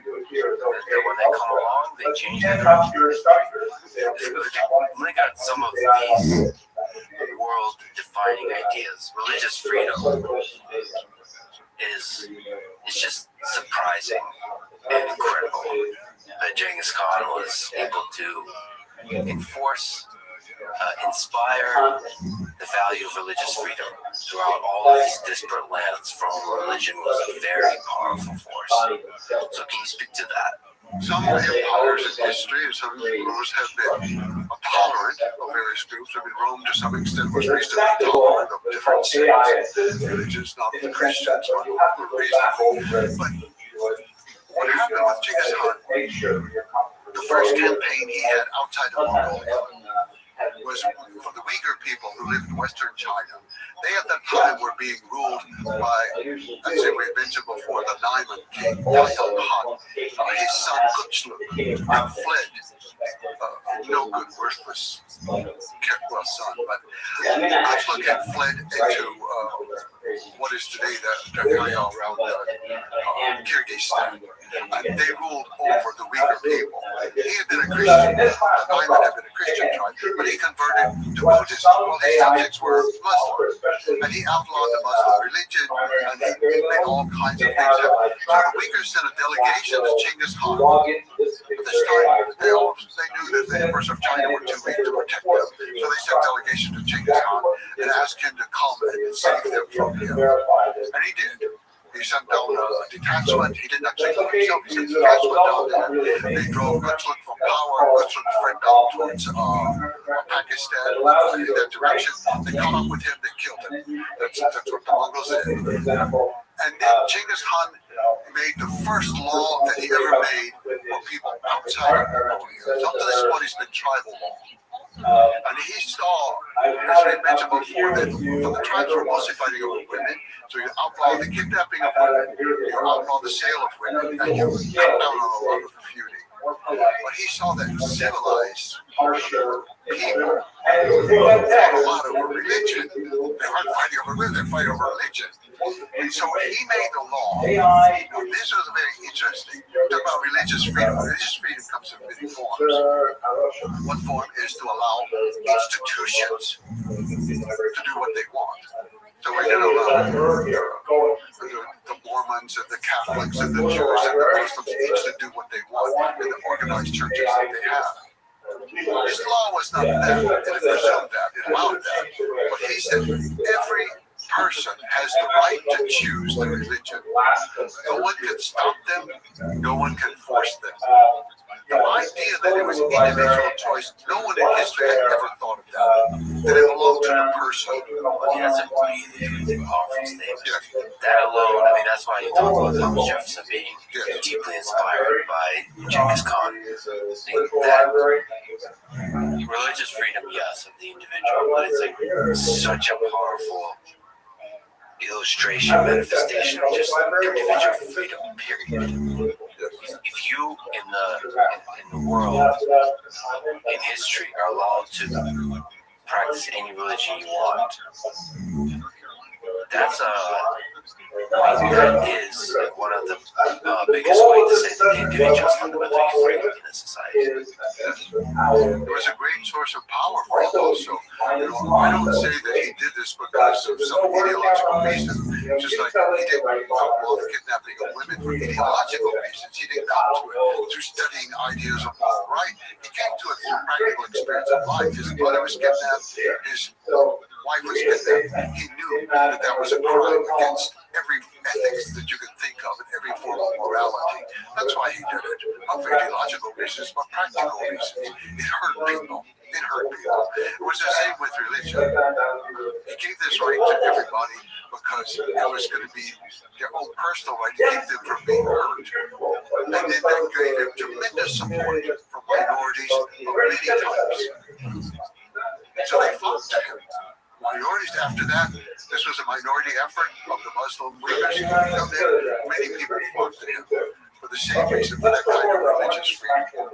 So that religious freedom and also the other things you mentioned, they create a stable society, and that allows hailed with a small army to administer a large empire. And also, I will say, on a more practical, political sort of way of thinking, he recognized the power of having a Shiite and Sunni that both are going to be allowed equal rights. One is not dominant over the other. And Christians and Jews. They all have, that keeps the society from fragmenting against him, from uniting against him. There's a kind of fragmentation that he's taken advantage of. I don't think that was his main reason, but I do think he was quite aware of that you give every religion the right. Unfortunately, the only religion he didn't recognize as a religion was Confucianism. He said, what do they do? The Taoists can do magic on the earth, and they can give people magic formulas and cure it, or they have all this kind of stuff going on. Well, what do the Confucianists do? So some people could be Confucianists, that was okay. But he didn't expend all the tax-free rights. See, that was another thing. He dropped all taxes on religious institutions.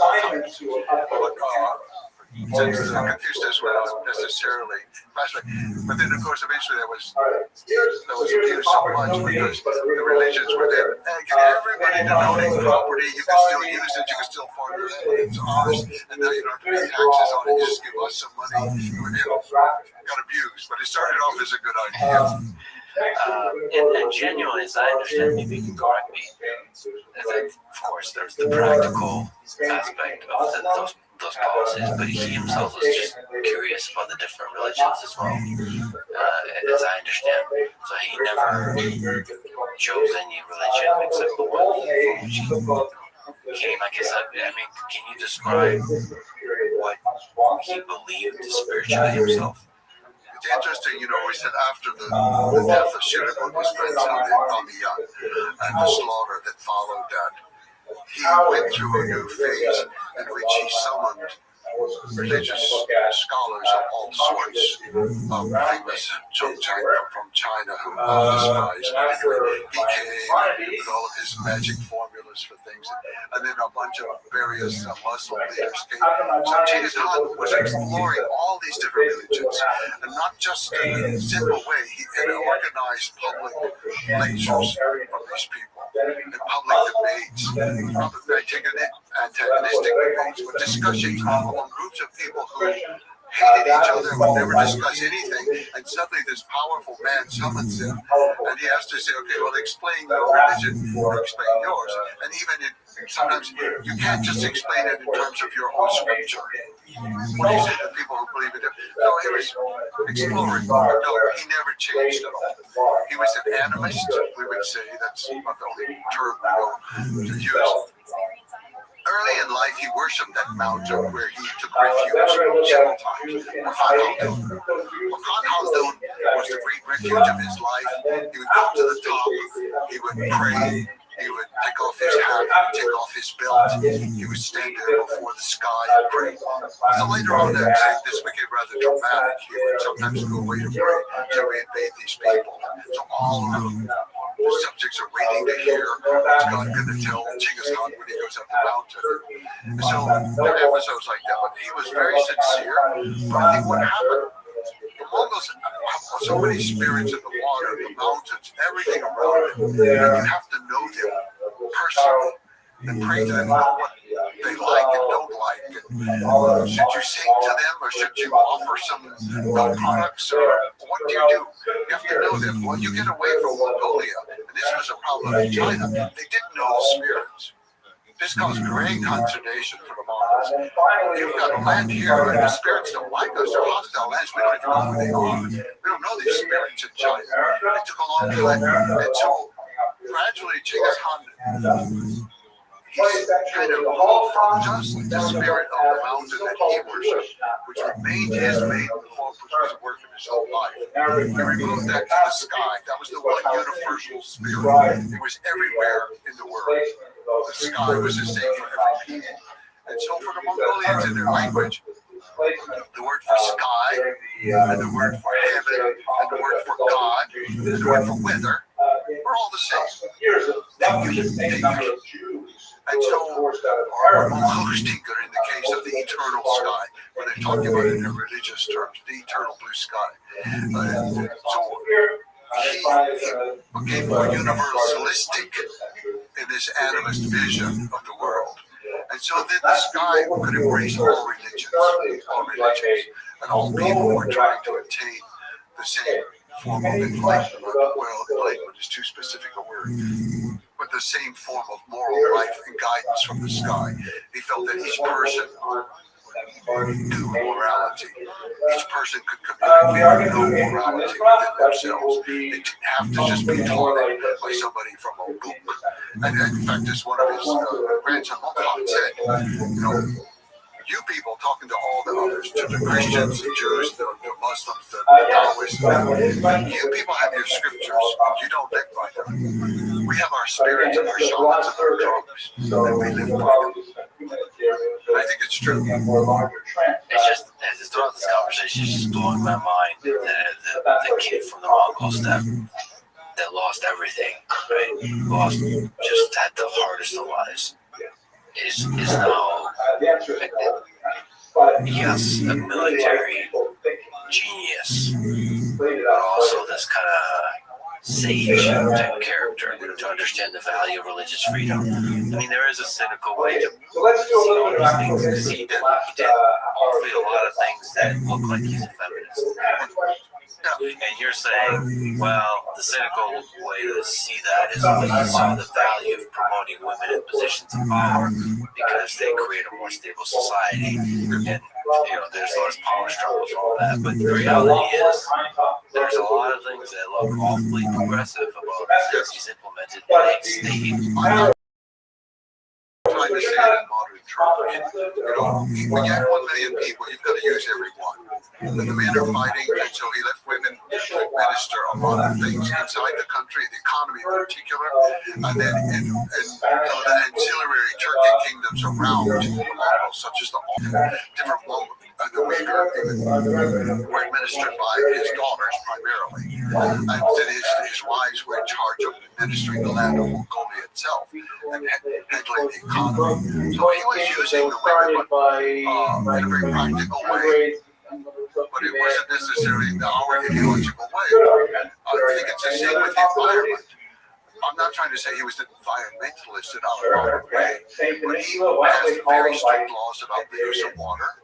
And also about not using water, that you couldn't move water into an area to irrigate it. That was violating the earth and violating the water. So they think, a lot of the historians, they think, well, they're so stupid, they let the irrigation system be destroyed. No, it takes more work to destroy the irrigation system than it does to create it. They destroyed those systems out of policy, and that was, this is going to return to pasture land. So this lasted a Kublai Khan was the one who changed it actually, and then started allowing for more irrigation and the movement of water and things. But Genghis Khan, we can't use these modern terms of like a human rights crusader, or I'm saying he's a Democrat in the modern sense, or an environmentalist, or a feminist. But all of this was a part of it. Another part was the protection of envoys. He said every envoy, every ambassador, every messenger is protected from arrest, from torture, and from killing. And if you kill one of ours, we will wipe you out. In 1240, that was the destruction of Kiev. This is after Genghis Khan this is Kublai Khan, his son. The happy joy. Kublai Khan's army had come there under Subadai, the greatest general in the history of the world, I would say. Subadai, person who's up to that. Wasn't Genghis Khan, who was for the military part. He was the greatest strategist for organizing everything together. The military part was Subadai. So Subadai had been there. They sent in an ambassador who happened to be a woman. Now, some of the Western sources say a daughter of Genghis Khan. I have no evidence of that, and I don't quite believe it. Maybe she was kin to him or something. Some say she was a daughter of Genghis Khan. Others say she was a witch. The people of Kiev decided she was a witch and killed her. Okay, that's it. That's it. Kiev was destroyed for killing a Mongol. The envoy is a method of communication and diplomacy. And so if you destroy that method of communication or disrespect it or in any way, then that sends a signal to everybody else. You send another employee, you respect it. That's why these plans that I say that the making of them on the world, most of the ideas that we accept the idea, we don't do the practice. All of us accept today diplomatic freedom. Diplomats are killed around the world yearly. We accept the idea of female equality and emancipation, but in fact they're enslaved in many parts of the world today. We accept the idea of religious freedom. Oh, but not those people. And that's not. Theirs isn't good. Their religion isn't right. But our religion, we will tolerate them, but they got to be more like us. No, we only say these things, but the world still hasn't achieved something. And he did achieve these within his empire in his time. He achieved those. So one of the things we've mentioned, but I think is really, really fascinating and maybe an immeasurable impact that Genghis Khan had is on trade. And, you can say a lot of stuff, but basically establishing a unified trade network that spanned, I don't know how many thousands of kilometers. And there's a lot of interesting things that were done to enable that trade. One is providing safety and security of not just the envoys, like I mentioned, for communication in the military context, but for the merchants. Can you speak to what Genghis Khan did for the trade network connected to the Silk Road as an example? Nomads in general are interested in trade. And throughout most of history, they have been the traders who carried the goods from one city to another, one oasis to another. And so the Mongols were also extremely interested and extremely dependent. They could create very little in their home country. They couldn't grow hardly anything. They didn't have the technological skills for most of the crafts. So they're very dependent on trade. Well, they raised the status of merchants very high. And this was particularly a problem in the Chinese world. It wasn't so much in the Christian or the Muslim world, but certainly in the Chinese world, where merchants were considered extremely low. And all of a sudden, he raises them up above scholars. They're going to have certain rights. For example, they get to be taxed one time. Whatever the national tax is, that's it. They're not taxed every time they stop in some new town. And he created a set of what we would call rest houses or recuperation centers where they could get fresh horses, they could get food, they could deposit their money and get paper receipts that could be used anywhere in the empire. They were guaranteed protection. If they had to pass through an area where it might be dangerous, then a small group, a squad of men and horses would go with them.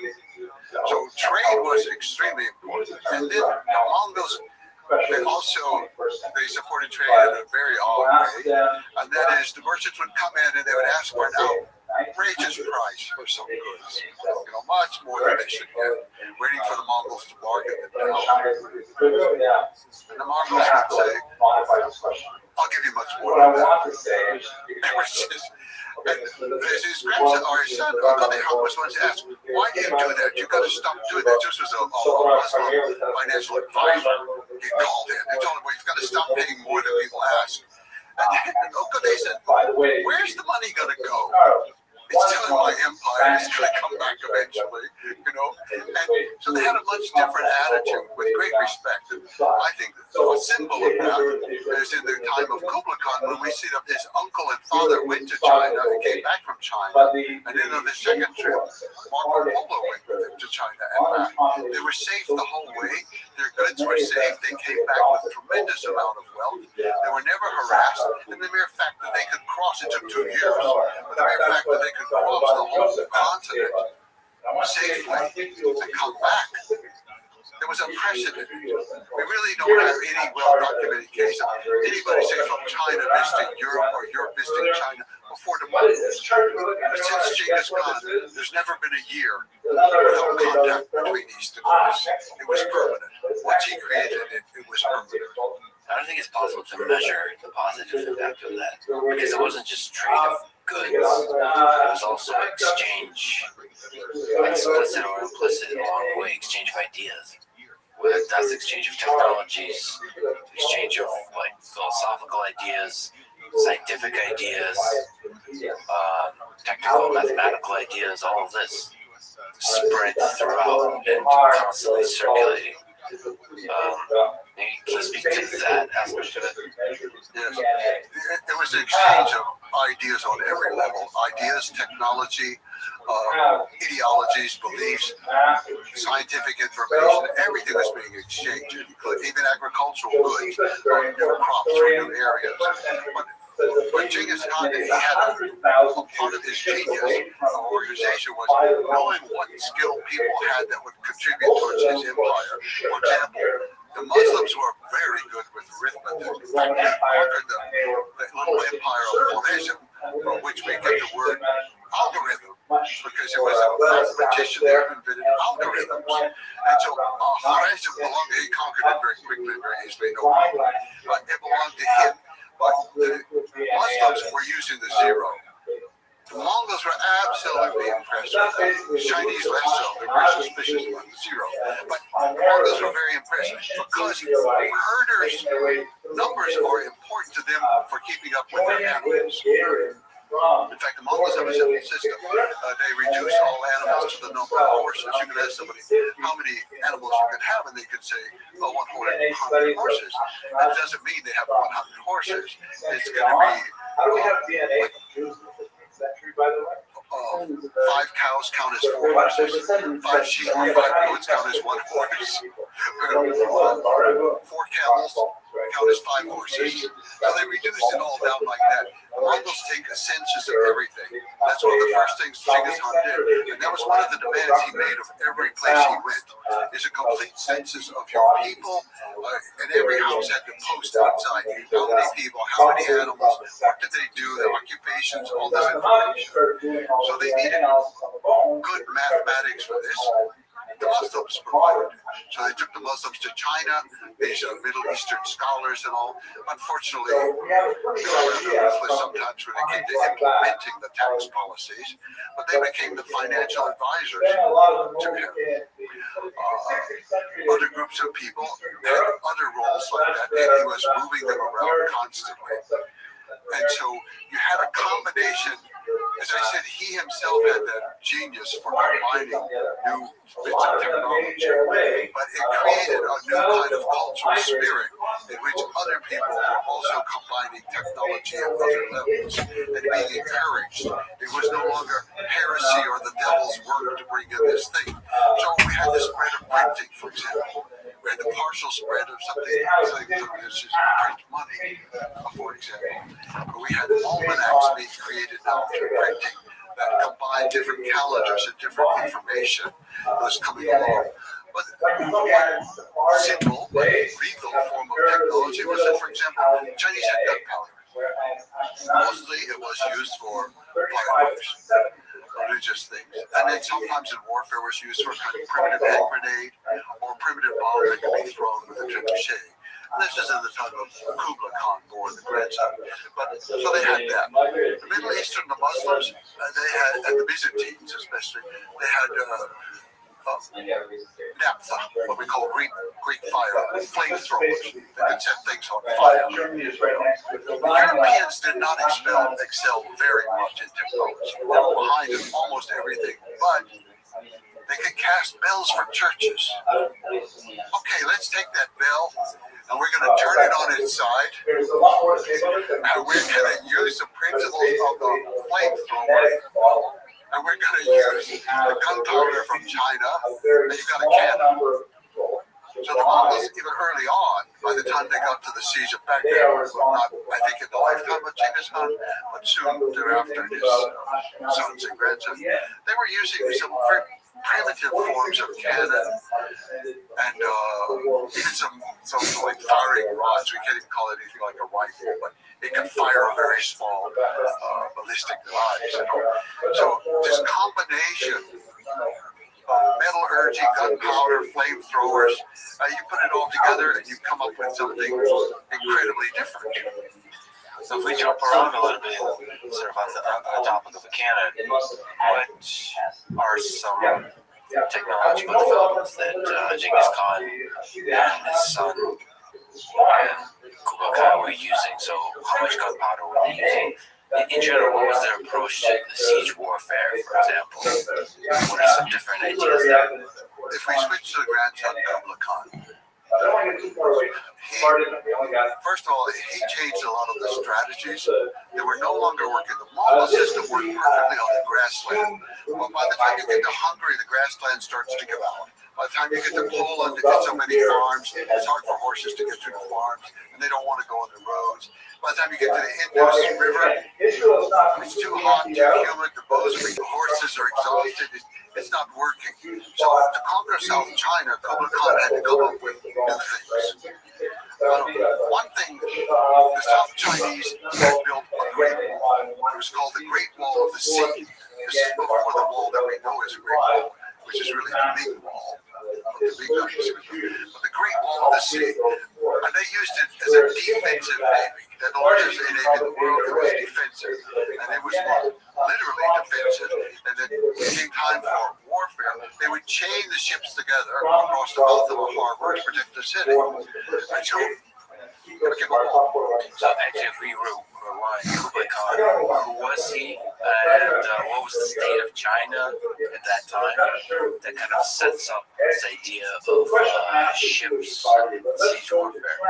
In 1215, Genghis Khan conquered the city we now know as Beijing. It was the capital of the Jin dynasty of northern China. And at that time, southern China was ruled by the Song dynasty. We used to call the southern Song. He'd already conquered the Shishir kingdom of the Tangu people.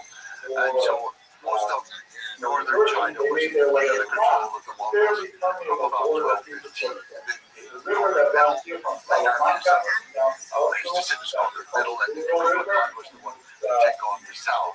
But Kublai Khan was born that year in 1215, about 3 months after the capture of Beijing. And he was nobody. He was the second son of the fourth son of Genghis Khan. Well, he's got lots of cousins out there who've been riding around. They've conquered Russia, and they've already burned down India. They've conquered different places in the world. They're real Mongols. That's their whole life. And he's born, and he doesn't meet Genghis Khan when he's about 7 years old. Genghis Khan was away on conquest in Central Asia. And Genghis Khan came back, and he met him, and he said, oh, he doesn't look like a Mongol. He looks like his mother's people. His mother was Solakhtani, who was actually a part of the royal family of the Market people, whom he had conquered sometime earlier. And it looks like his mother's people, who was a little bit more tawny. Mongols tend to be very white, very bright red cheeks, and have a very round face, and so on. And so he looked different. And for whatever reason, his mother, I think, she recognized the difference and treated him differently. Her oldest son was called Mongkhan, later Mongkhan, and she wanted him to become, even though her husband was drunk, who died of a campaign drunk, and she took over northern China, and she began to put it together, and she wanted her son to become the great Han, the emperor of the Mongol Empire. And this wasn't in line. This wasn't going to happen because he's the fourth son out of 3. Others are way in line with her. But she caused the revolution. She made it happen. She put her son in Mongkhan in 1251. He became Great Han. He only lived till 1259. He died of something. It could have been cholera or the different stories that I don't know the truth of it. But he died of a campaign in China. China conquered southern China. Up to this point, Kublai Khan had not been distinguishing himself. His mother she was a Christian woman, but she had a Buddhist nurse for him, and she had Chinese scholars come in to tutor him. She had a very good education for him. And I think that she planned that he was going to be a great administrator under his own father, and he was going to administer the lands in China. So he was learning all this stuff. The older brother insisted on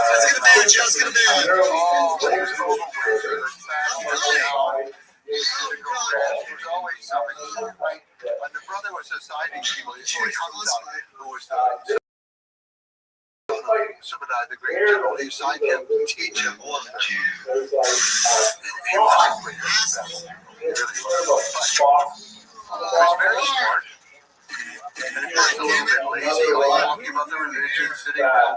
as long as he had been with him to do the shooting, and then to prepare the food and all. And his territory in northern China was just being run in the dirt by these administrators the Mongols had brought in. They were just overtaxing the people, cheating the people, doing everything wrong. And his mother basically just pulled this chain and she said, go to your land. This is your land. You have to administer this land. You go there, you live there, you take charge. And everybody was terrified. And so he ran off to China and he started administering his land and he started learning how to do it. But when his mother died in 1259, some of the yellow on the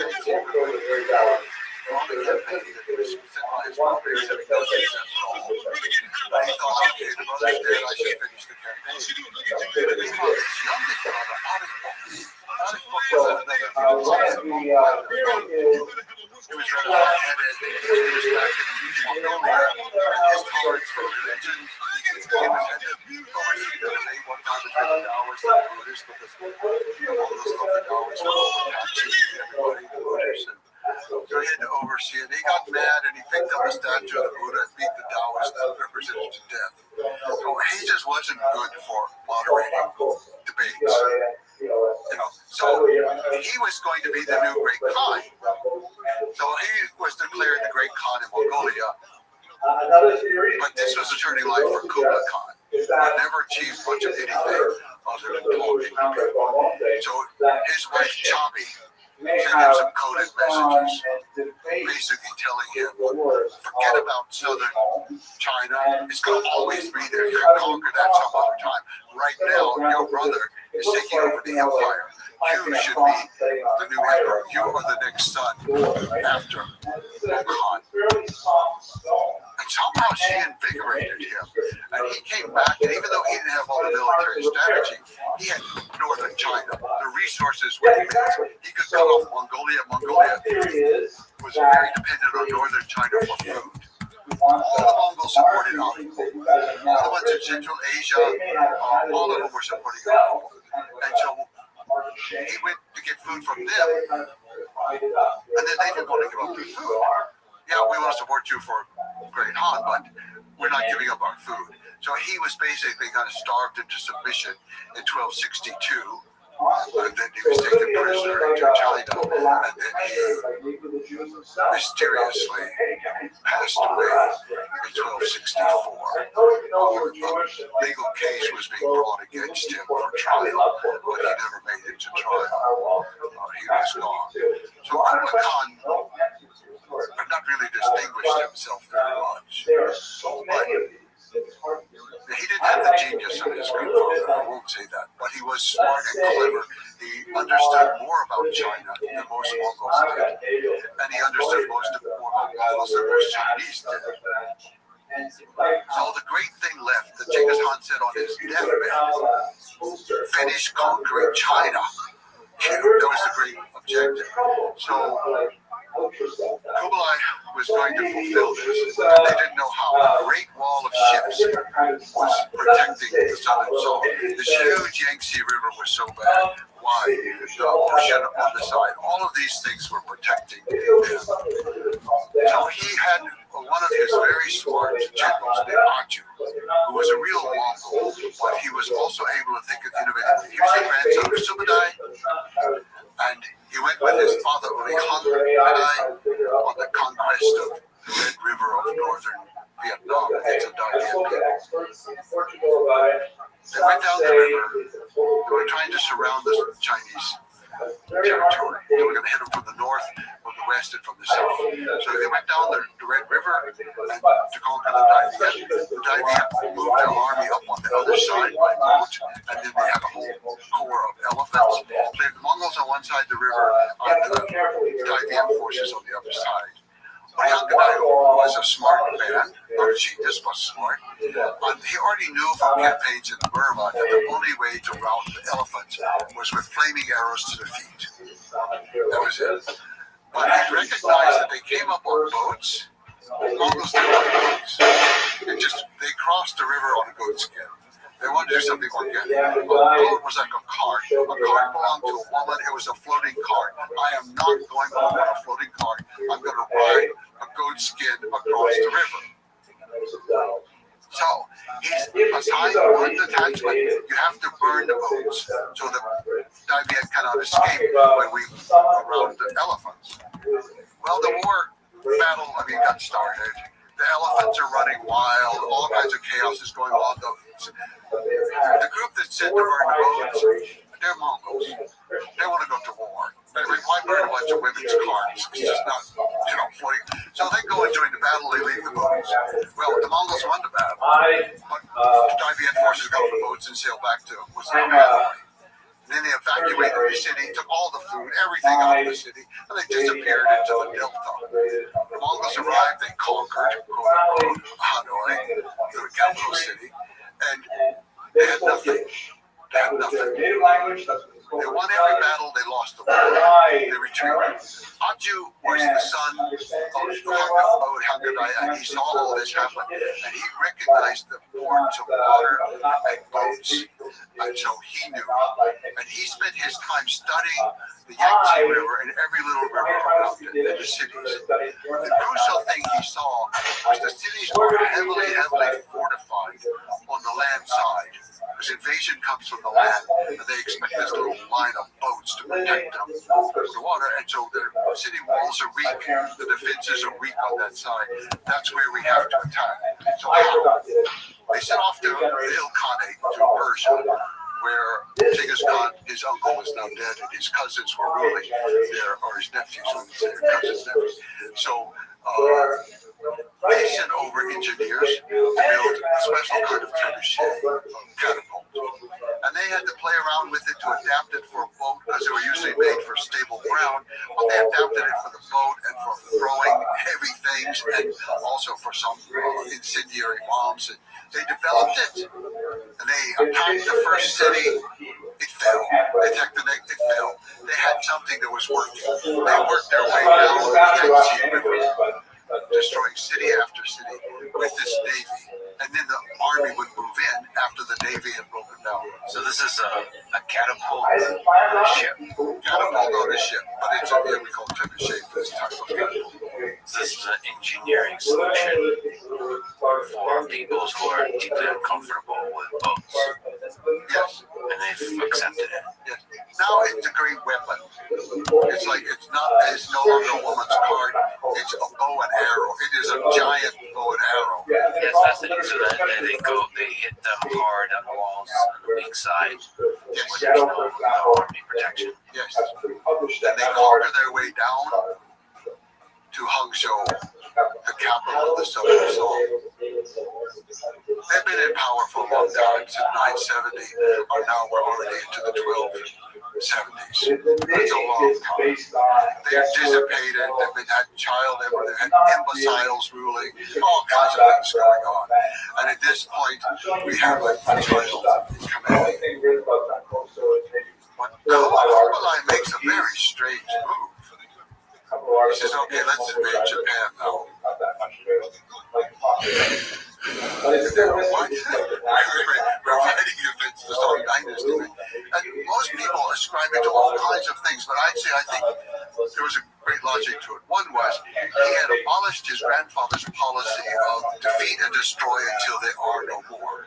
That was the phrase that was used for their enemies. And he had replaced it with a kind of mercy policy, trying to incorporate them into your army if possible, be merciful. He did not want to destroy, and he was not. He had a lot of defectors coming in, and because the Mongols prized people with skills, a lot of very clever people with shipbuilding and engineers, and these people were flocking to the Mongols, whereas the scholars were all hanging out in Guangzhou doing calligraphy and poetry and having contests over who could sing or paint, or I don't know what the scholars do, but they were being scholars, yes. But they're actually, I think there's a very, very good reason for invading Japan, several. The main one was to cut off the supply of sulfur. They needed it for gunpowder in South China. They lost their sources in northern China when they were driven out. They got it from Japan.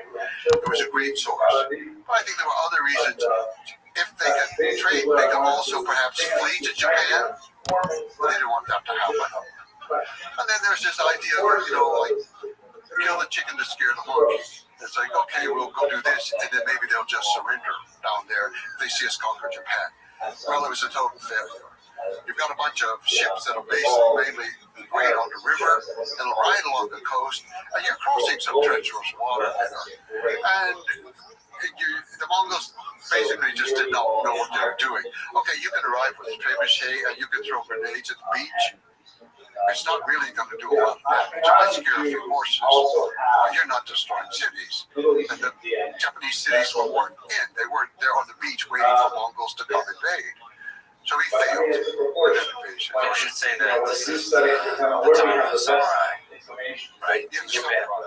So there was never a real test of like. No, there was some fighting, and the samurai learned some very valuable things. The samurai had such a ritualized way of life. It's like the knights of coming out with armor that had to be lifted up on a crane onto a horse. I mean, it was just crazy. It was crazy. The samurai, almost at that point, you ride out in front of your enemy and you recite the story of your genealogy.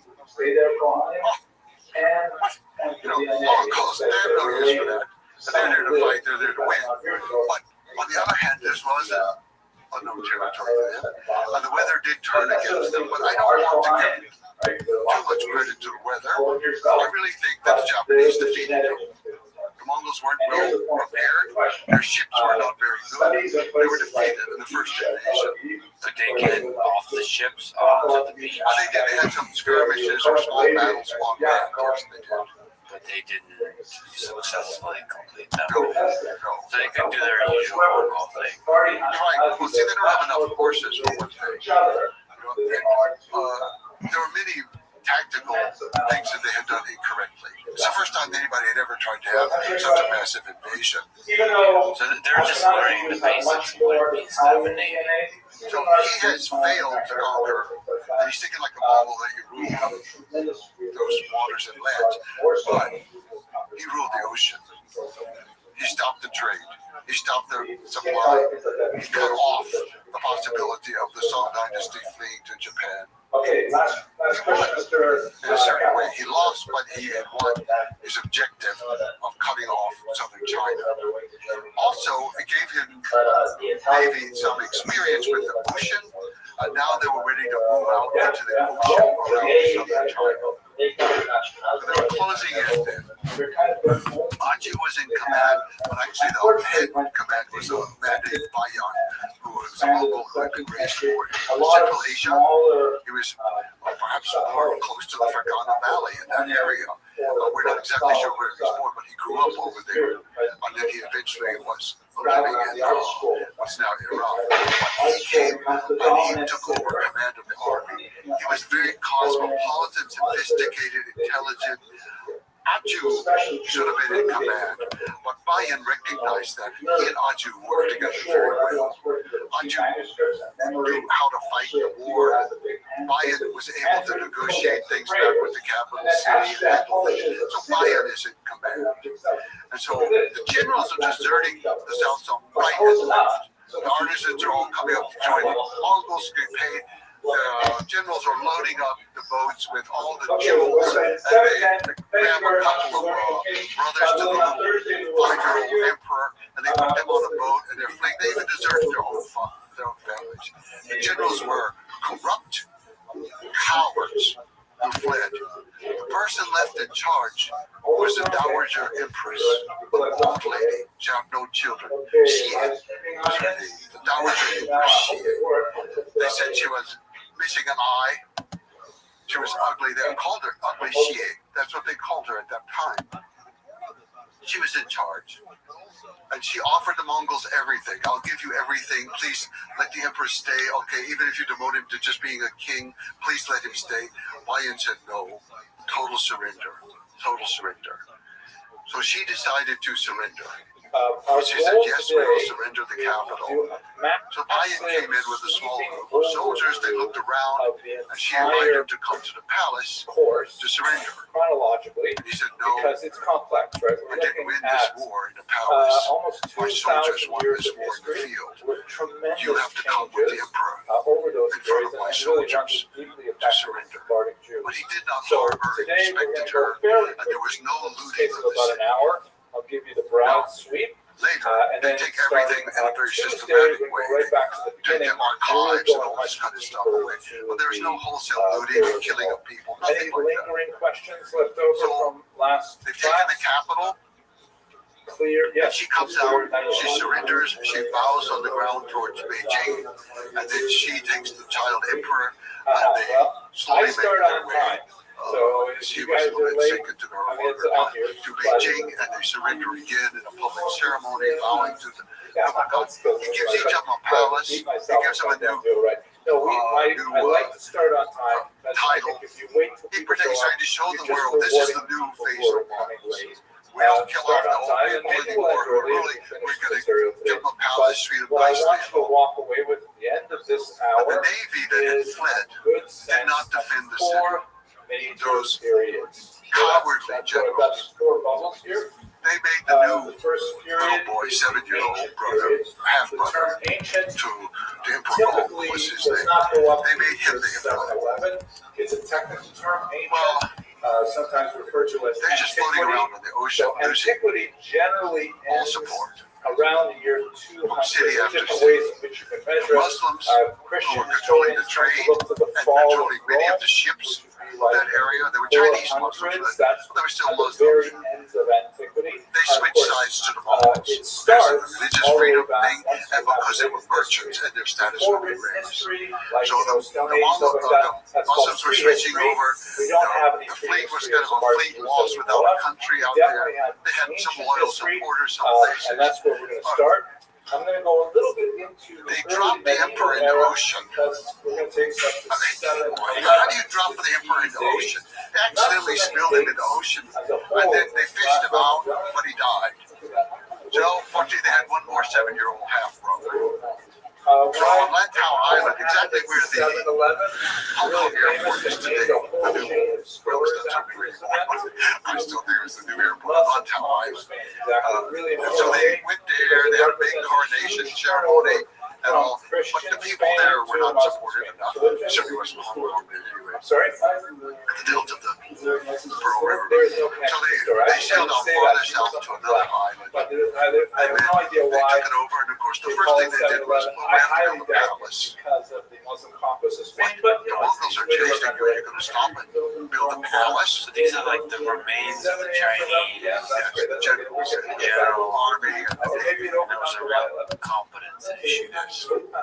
Okay, so that's the so first we're period. going to protect it with Ancient a great period wall of the coming sea. from the They origin chained of together the boats across the the Sephardic Peninsula. Jewish community, which is this, as And you they can put see, the palace basically first boats century in up the middle. until the Muslim conquest of 711. The generals didn't trust their own soldiers longer enough. than the ancient period because the So ancient they made period all of at them its leave the furthest island and go extent to the goes boats to to the fight fall the of Rome, Mongols. the 400s. The Mongols arrived By the way, it took over and a while over to and over. They fall, asked so them to some surrender. people date 405, You won't others be 46, hard, all this kind of 476, stuff. depends on how you want to think about it. But the Mongols now took over the Then land. we're going to go to So they had the water all around them, and they had the and land. there, I identified a particular